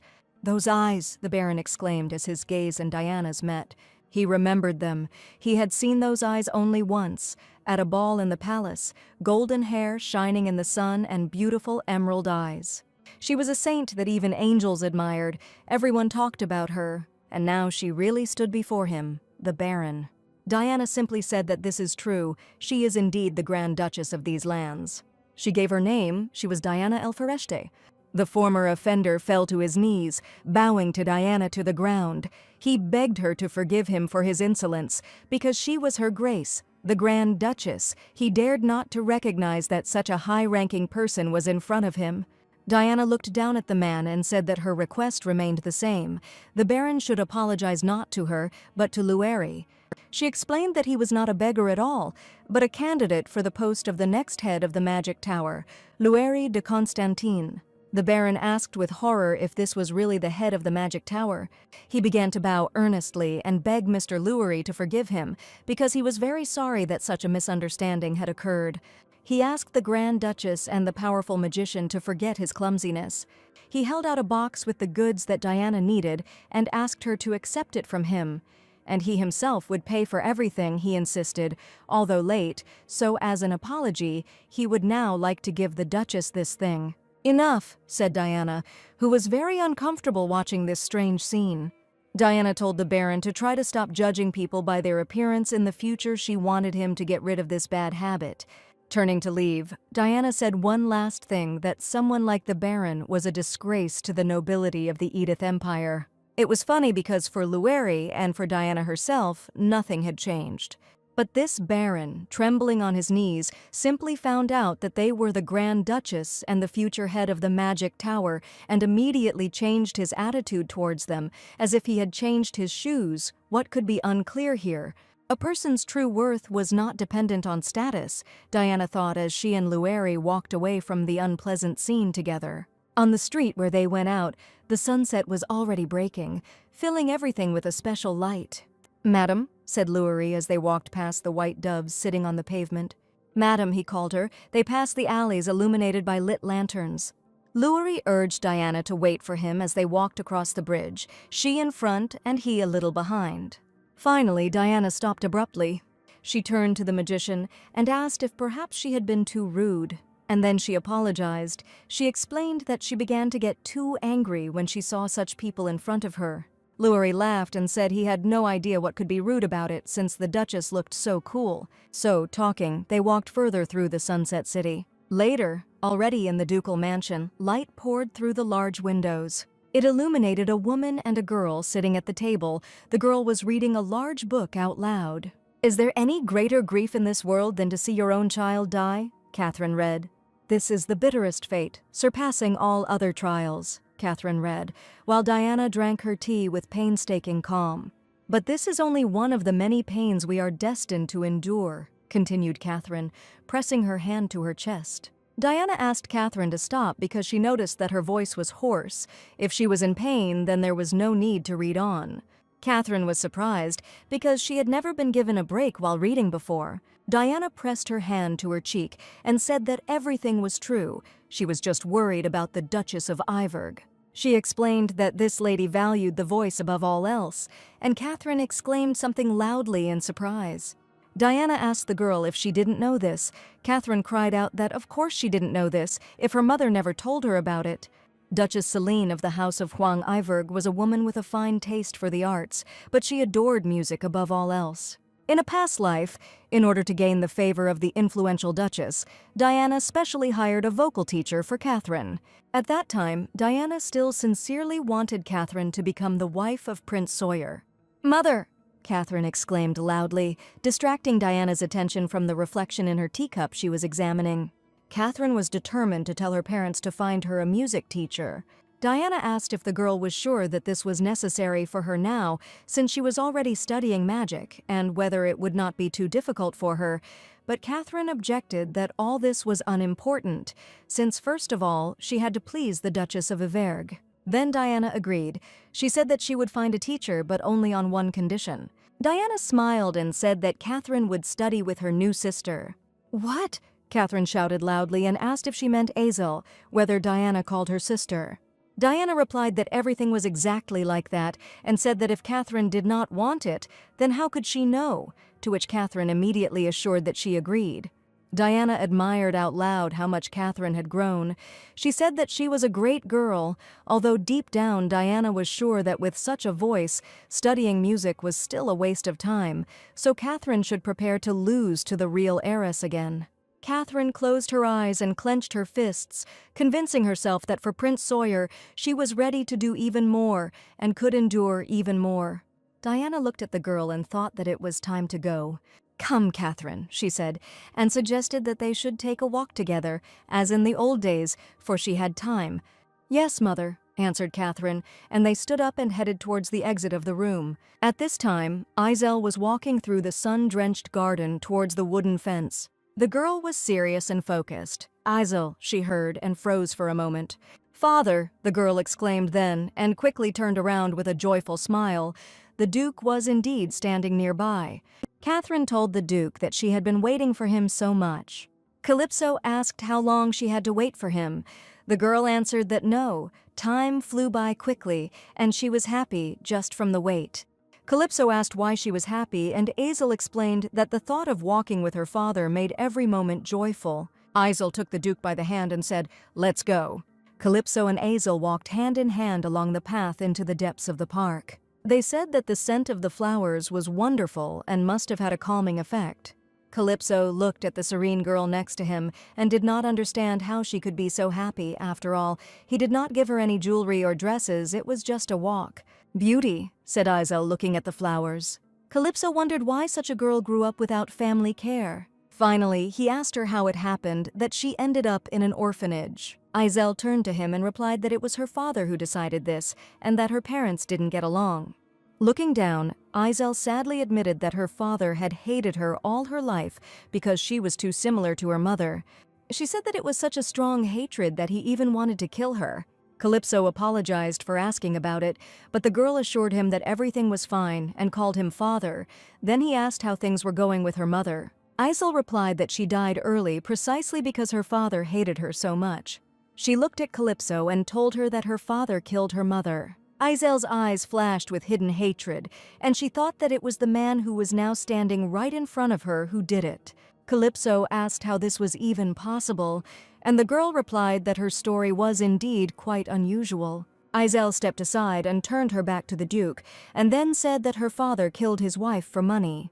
She said that he killed her mother, the heiress of Fereshte, because he was going to take over her fortune. Calypso remarked that the man was disgusting, and Izel said that it was better to live like this, since he abandoned his daughter in an orphanage and disappeared. Izel turned to the Duke, tears in her eyes, and asked if he thought she was truly a bad daughter. She had cut roses before and now dropped one on the grass.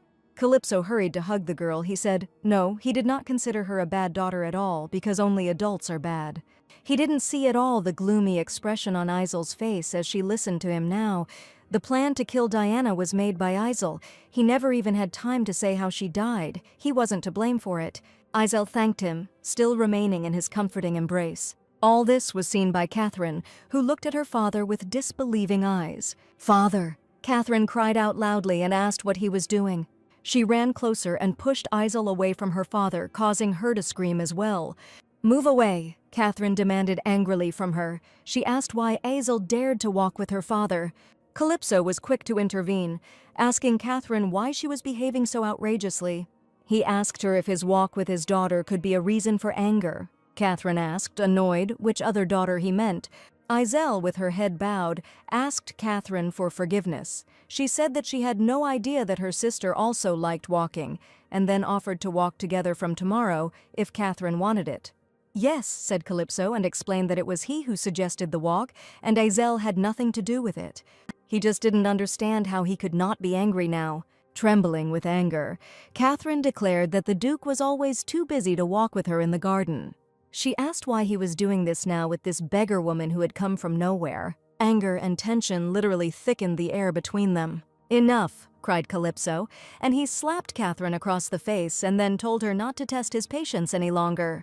But Catherine went out into the garden in a good mood. She was happy about how nice the weather was today. Her smart shoes walked quickly across the lawns. Well, and then she saw her father hugging this sister who was forced upon her. Catherine stood next to Diana and watched this completely unexpected scene for her, losing her temper. It seemed to her that the world around her had suddenly become gloomy and hostile. "Father!" Catherine cried out, unable to contain herself. She wanted to know what he was doing. In a flash of rage, Catherine pounced on Izel and pushed the beggar away from her father. But the Duke suddenly took her side, and not his own daughter's side, and angrily asked what all this meant. He asked if father and daughter couldn't just take a walk together, since there was nothing at all reprehensible about it.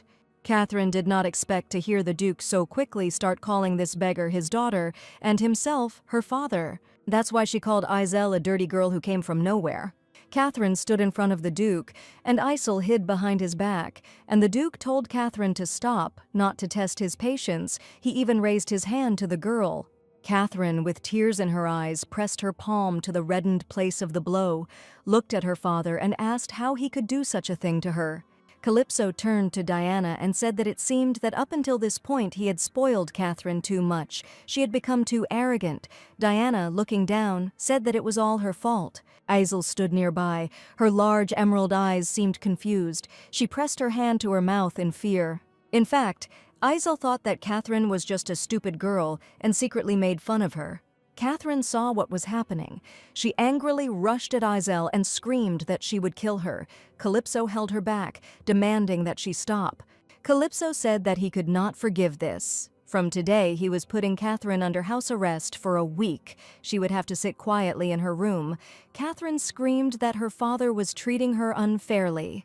Calypso suggested that Azel leave here, otherwise they would be rude to her here. They walked further along the path together, and Catherine remained sitting and watching them go. In her room, Catherine could only cry bitterly, hiding her face. She heard someone knocking on the door of her room. Catherine sat up in bed. She hoped that it was her father, that he had come to apologize to her for this whole situation. It was Alice who came to tell her daughter that she had already told her 1,000 times to control her emotions.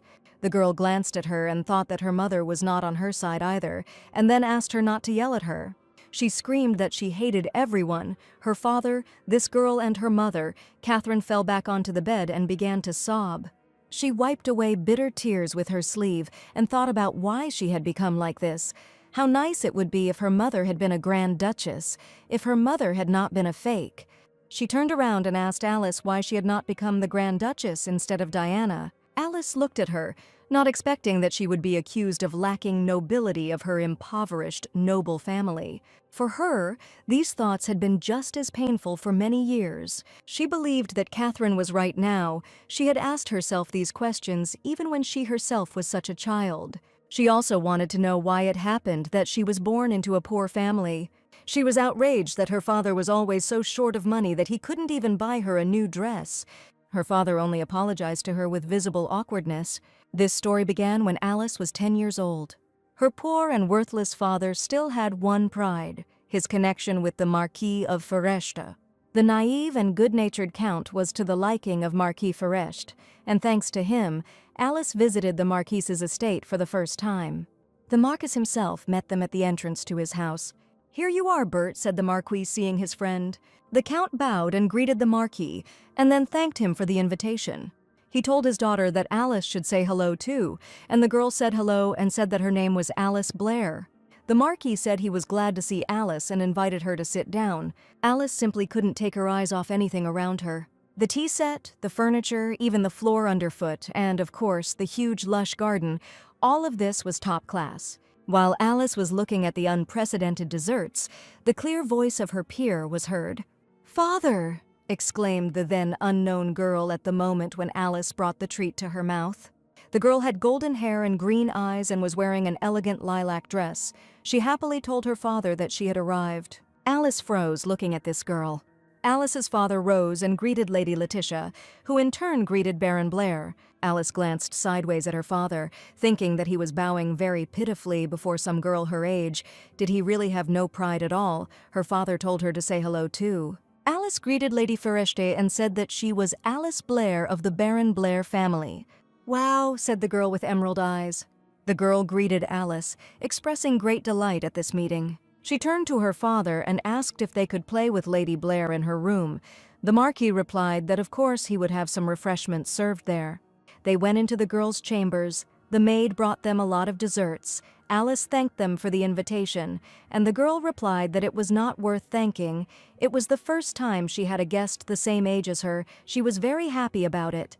She explained that her father had told her a lot about Alice, and he had also said that Baron Blair was a very good man, so she was interested in what this lady was like. The girl was very glad to finally meet, but Alice grew more and more gloomy and thought about the room, which was several times larger than her own room. The girl had very bright emerald eyes with which she looked at Alice. She said that if she doesn't mind, she would like to be friends with her in the future. She asked if she could call her new friend by her first name. Alice pressed her hand to her chest and replied that, of course, she hoped for further acquaintance. Such was her first meeting with Diana. Much later, Alice cried bitterly over the papers scattered across the floor.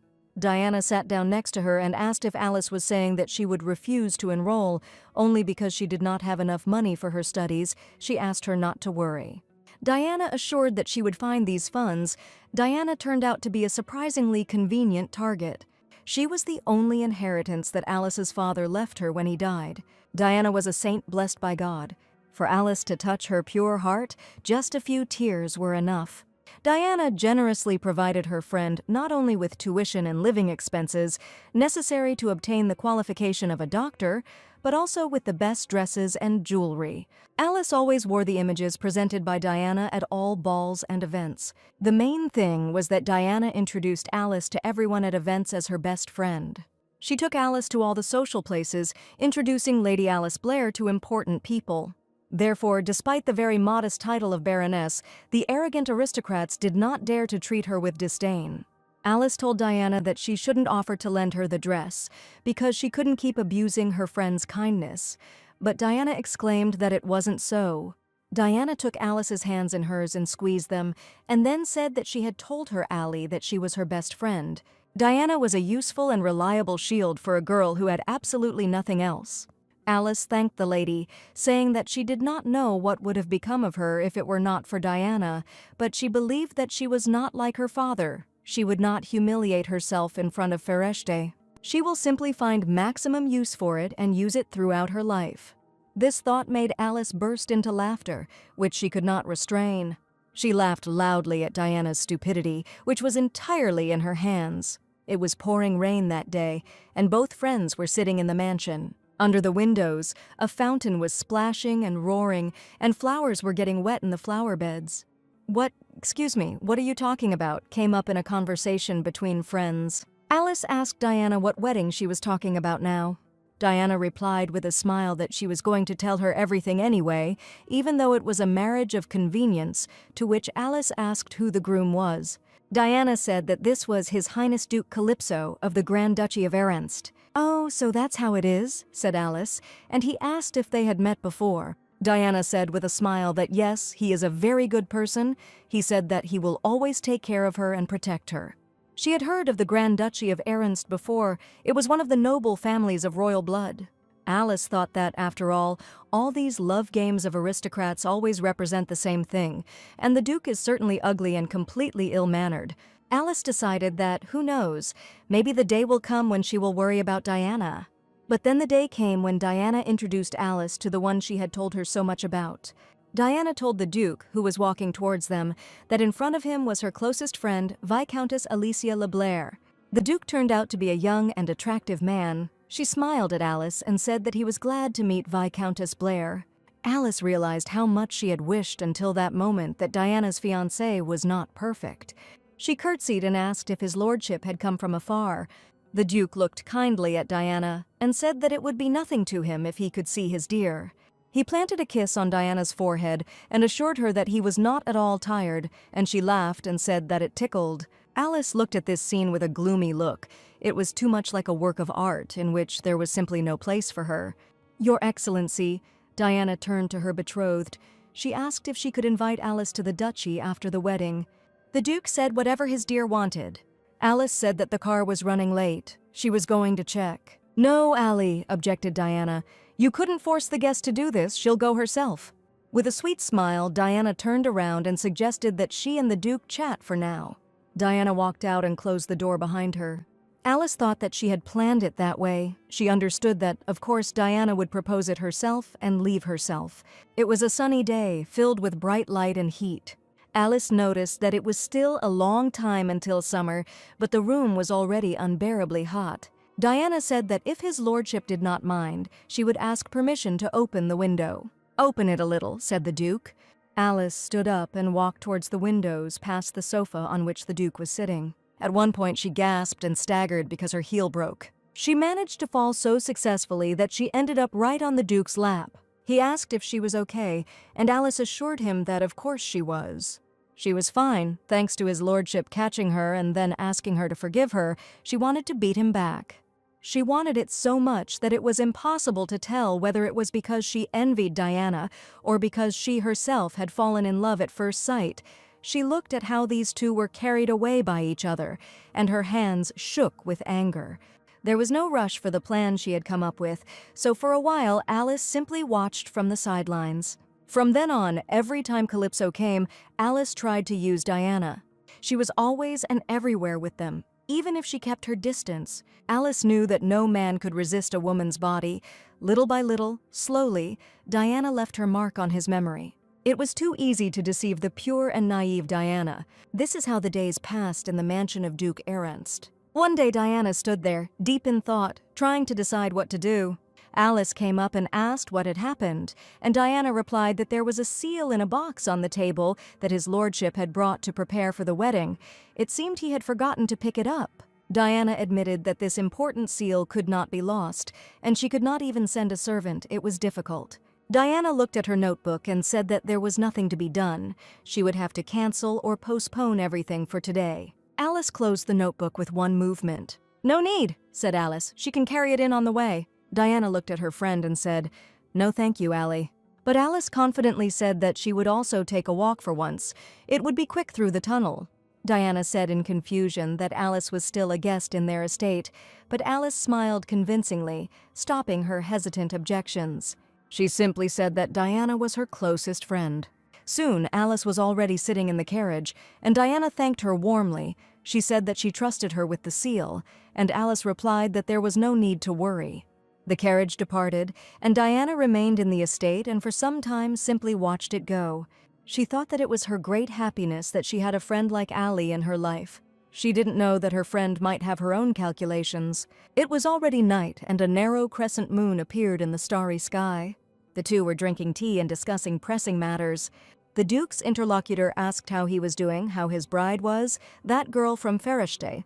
Calypso replied that it was a rather stupid question, because arranged marriages always remained the same. There was no smell of love there.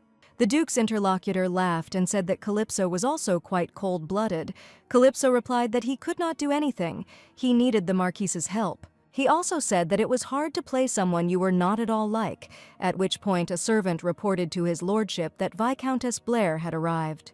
Viscountess Blair, Calypso thought with surprise. The Duke's interlocutor said that it seemed that he was an important guest, so he would probably go, and Calypso let him go. The door opened and the guest's shoes stepped into the room. "I have come to see you, Duke, your highness," said Alice, bowing in reverence. She looked up and looked Calypso straight in the eyes. He asked how the Viscountess came to be there. Alice explained that it was because Lady Fereshte was busy preparing for the wedding. The girl handed the box to the Duke and said that she had come to return the seal he had forgotten, and asked if it was his.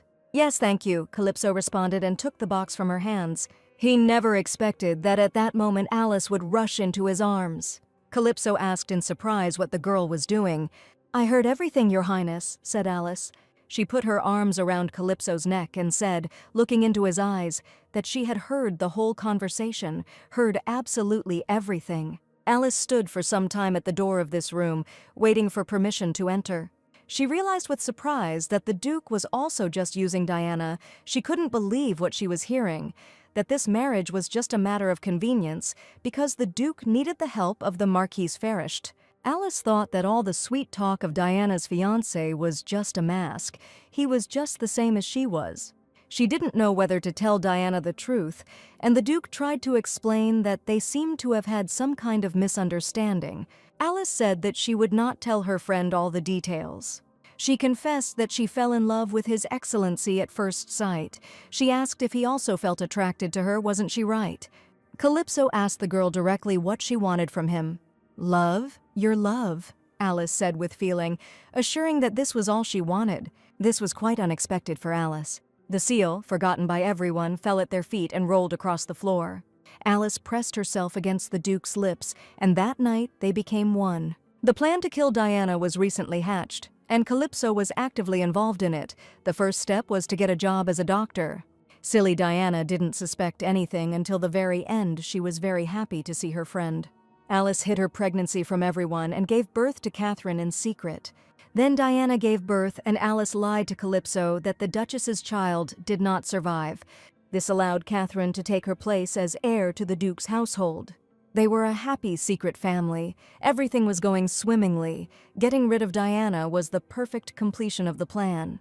She needed to understand that the one who had been blessed with love was Catherine, not Diana. But what happened next? With the help of the deity, Diana regained her sight, and Isel, who was supposed to disappear after her escape, returned as an adopted daughter. Alice understood with horror that if this continues, then their wonderful plan will be in danger. They will all be in danger. Now she stood in front of the bed, on which Catherine was curled up in anger. The girl asked her what else, and Alice exclaimed, had her daughter really forgotten everything already? Alice reminded her daughter that soon all restrictions would be lifted, and a retest for magic would be conducted. This was not the time to be so calm. Catherine sat up in bed and asked dismissively why she should waste her time on someone like Izel. Alice noted that this girl was not to be underestimated in any way. She said that if they made the slightest mistake, they would be the ones thrown out of here, not Azel. This was something Catherine never expected to hear from her own mother. In a completely different place, the witch's hands were outstretched over a magic ball. A woman wrapped in a hooded cloak said that a dear guest had arrived. "Welcome," she said. "All this happened in a small house in the wilderness." A visitor came there and went straight to the counter, behind which stood the innkeeper, who asked her what she would like to order. She said that she heard that the real owner here was called Shadow. The innkeeper replied that when there is no light, there is no shadow, and then asked what kind of shadow the visitor was looking for. She replied that there is one ray of light that must disappear. The innkeeper led the guest into a dark room. A woman in a black cloak and a hood that only slightly revealed her red hair entered the darkness. "Come in, Alice," said the fortune teller over the magic ball. She noticed that this was the first time they had communicated like this, not counting letters. "Hello, Cassandra," said Alice, and said that the guild had covered its tracks so carefully. Cassandra noted that the guest was a good girl for coming. She would not regret it. She asked about the reward. Alice wanted to know the answer to one question. Cassandra looked at her interlocutor and extended her hand. Alice put a pearl into this hand and asked him to speak. Alice wanted to know if there was a way to find out the child's parentage. Each royal family had a seal symbolizing the lineage, and by the stone in this seal one could find out whether the blood was mixed with the royal blood. If you do a kinship test, whether there is royal blood, whose child it is, when he was born, all this can be found out. Alice gritted her teeth, realizing that this meant that Izel had not come to the Marquis's house by deception. If Diana finds out that Catherine doesn't have magic and decides to do a blood test, then things are bad. Then this girl will take Catherine's place. In desperation, Alice said that she wanted to ask for something. "Get rid of the child," she said decisively. Cassandra studied the woman standing in front of her for a long time. Then she burst into loud laughter and declared that she loved people like Alice very much. Of all the requests, this was the one that was heard. "This is a man completely imbued with evil." "Okay," said Cassandra. She was ready to tell the visitor about the place where this could be done. She handed her a note with an address and told her to come there. There was a full moon in the sky and crows were sitting on the tree branches. Alice made her way through the rough terrain, wondering what kind of wilderness this man lived in. It was so strange that a guild member would live in such a place. Alice could only hope that he simply wasn't a scammer. Having reached the building, Alice finally knocked on the door. He opened the door for her, and a tall, gloomy-looking man came out onto the threshold. He was missing one eye, which was hidden by a bandage. Alice showed Cassandra's note and explained that he had been recommended to her. She had one important matter to ask him about. Leaning towards the note, the stranger noted that without a doubt it was Cassandra's handwriting. "Come in," he said, turning to go back into the house himself. They sat down at a small table, and the stranger said that he didn't really clean here, so he hoped for the guest's understanding. Then he asked what her business was. Alice said that we need to get rid of the child who is doing magic. The stranger noticed that she had come to the right place, because if the enemy is a magician, then ordinary people cannot get to him. A sheet of paper fluttered out of the desk drawer. The stranger laid it before him and prepared to write it down, asking Alice to tell him about this child, because he was ready to take on the matter. Alice said that the girl's name was Izel. She had recently become Ernst's adopted daughter. She had long blonde hair, emerald eyes. She had inherited her mother's magical abilities and possessed freezing magic. The stranger noted that all this meant that the girl was a princess and reminded that the higher the position, the more dangerous. Alice looked at everything the stranger had written down, and he asked her to check the amount. Alice screamed in surprise. It was too big a sum. Maybe something was wrong here after all. Magic swirled around Alice, causing her to freeze in place. The stranger assumed that the visitor didn't really know who he was, and that Cassandra wasn't that kind. He looked at Alice and said that he was a magician. Originally from Mataba, he was a follower of the Matabas. This word was familiar to Alice. She asked why the Matab was here. He answered that he was here because he was expelled, blinded by money. He did something that he should not have done at all. Speaking of which, he remarked gloomily, and asked if Alice would be signing this contract. "I will," Alice answered decisively, unwavering in her determination to protect her daughter's rights. The check had to be sent to the address given. The very thought of Izel made him shudder. Her gaze, filled with the desire for revenge, was sharp as a knife blade. Alice thought that now everything would be over with Izel, but she asked to deal with the girl as soon as possible. At this time, the light was brightly burning in the mansion.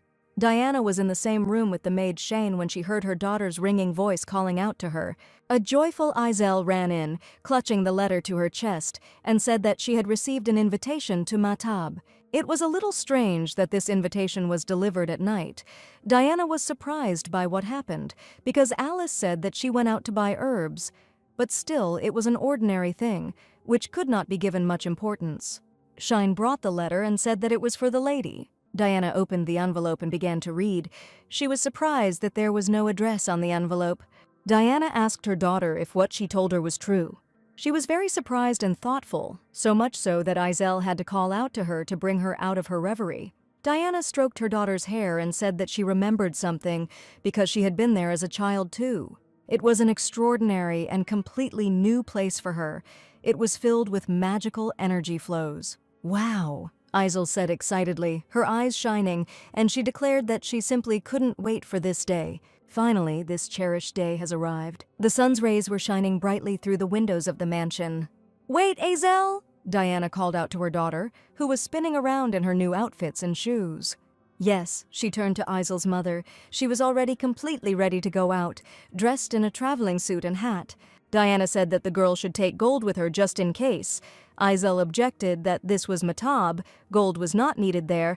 Diana responded to this that they were needed if you got hungry and wanted to buy something. Izel asked if she could go and walk around the center, and Diana replied that of course she could. "I'm so glad," the girl exclaimed and spun around in delight, for this was the first time she had left this palace as the daughter of a family. Diana looked at her daughter thoughtfully, understanding some things for the first time. She couldn't even think about how Izel felt. Until now, this girl's world had been incredibly narrow. Diana decided that she had to think and care about her more. "Izel," Diana said, looking at her daughter. She couldn't hold back her tears and wiped them with a handkerchief. Izel became worried and asked her mother not to cry, because everything would be fine. Diana said that from now on she will show her daughter the best and take her to the most interesting places. In the south, for example, there is a sea. Its waves are exactly the same color as Izel's eyes. Diana hugged the girl and said that when everything was over they would go to the sea together. Izel was happy and said that they had agreed.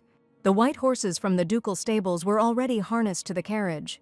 Diana went out to see the girl off and asked her to wait a little. "Madam!" Suddenly came the loud voice of Belinda, who was running as fast as she could. Having run up, the girl bowed and asked the lady for forgiveness. She said that Sheen had told her to put on a dress this time. Belinda remarked that it was rather uncomfortable, but Diana said that it suited her very well. She said it would be a long journey and asked her to take care of Izel on the way. Belinda was glad that the lady would trust her with this. The carriage set off, its wheels creaking. Izel looked out the carriage window, and Diana waved goodbye to her daughter. Diana watched until the carriage carrying Izel finally disappeared from sight completely. Listening to Belinda's story about the entertainment that awaited her, Izel was very happy. She enthusiastically asked about everything that was there. "Belinda told me that minstrels often gather in the square during the day. Last time Milan even asked her to play the flute." Izel exclaimed in delight how she wanted to see all of this as soon as possible. "Are you so happy?" Belinda asked, looking at the girl. "Yes," answered Izel. She explained that this was the first time she was leaving the castle like this. At this time, the carriage was already driving along the forest road between the trees. The girl looked out the window with interest and admitted that around the orphanage where she grew up, there was only sand and sick people. But even this always seemed to her a better option than being locked in the closet that adjoined Catherine's room. Belinda called her a princess. She felt very sorry for her. Izel asked her companion how she ended up in the estate. Belinda replied that it was not an interesting story at all. Izel said that she was interested and asked him to tell her anyway. Belinda said that she once served as a knight at court. She refused a bribe from a high-ranking official, and she was immediately removed from her position. Apparently, they wanted her to turn a blind eye to their dirty tricks. Luckily, her friend Sheen was just looking for secret bodyguards for the Duchess, and Belinda thought this was an excellent chance for her. She met Her Highness again. She was still as beautiful. In response to the girl's surprise, Belinda explained with a laugh that yes, they had known each other for a long time. Belinda also grew up in an orphanage. At that time, they did not have the opportunity to see each other often, but thanks to Her Majesty's donations, they received great help. If it weren't for her, neither Belinda nor the other kids would have been able to live in abundance. Diana's emerald eyes looked so bright and clear. Then Belinda realized that perhaps not all rich people were necessarily bad people, and if she was going to serve someone, then only her. So she thought, and became a knight. Belinda said that in the end she returned under the wing of Her Majesty, which meant that the goal was achieved. Azel laughed happily and said that it was true. The carriage was driving along a forest road, and those who were sitting in it had no idea that a man in a cloak was watching them. It was the same stranger whom Alice had hired not long ago. At this time, Diana continued her studies of the magical arts in the estate. She created ice arrows again and again, and Lueri told her to repeat it again. He asked who she was going to stab with that icicle. He hoped that there would be at least some progress. Diana apologized and asked what the progress was. Lueri leaned toward her and said that, of course, he meant their relationship. Diana stood there in bewilderment, and Lueri laughed and said it was a joke. He asked Diana what was wrong with her, since she was so distracted today. She explained that she was just worried about Izel, and Lueri knew about it too. She explained that her daughter had gone to Matab, and the magician asked in surprise what she had said. Diana replied that there was an excursion there today, and only children who knew how to do magic were invited. Lueri replied that it had been cancelled. Last time a child had used a magic item incorrectly and gotten hurt. Diana was really scared. She didn't expect that something like this could happen. What? What does this mean? Diana asked excitedly. Because that letter? It was definitely from Mataba. In horror, Diana fell onto the grass and stared ahead with wide eyes. "Sister, are you okay?" Lueri asked worriedly, rushing to her aid, but Diana covered her eyes with her hands and began to sob. At this time, the carriage in which Izel and Belinda were riding lay overturned on the forest road. The dead coachman lay bleeding in the mud on the side of the road, and Izel was in danger.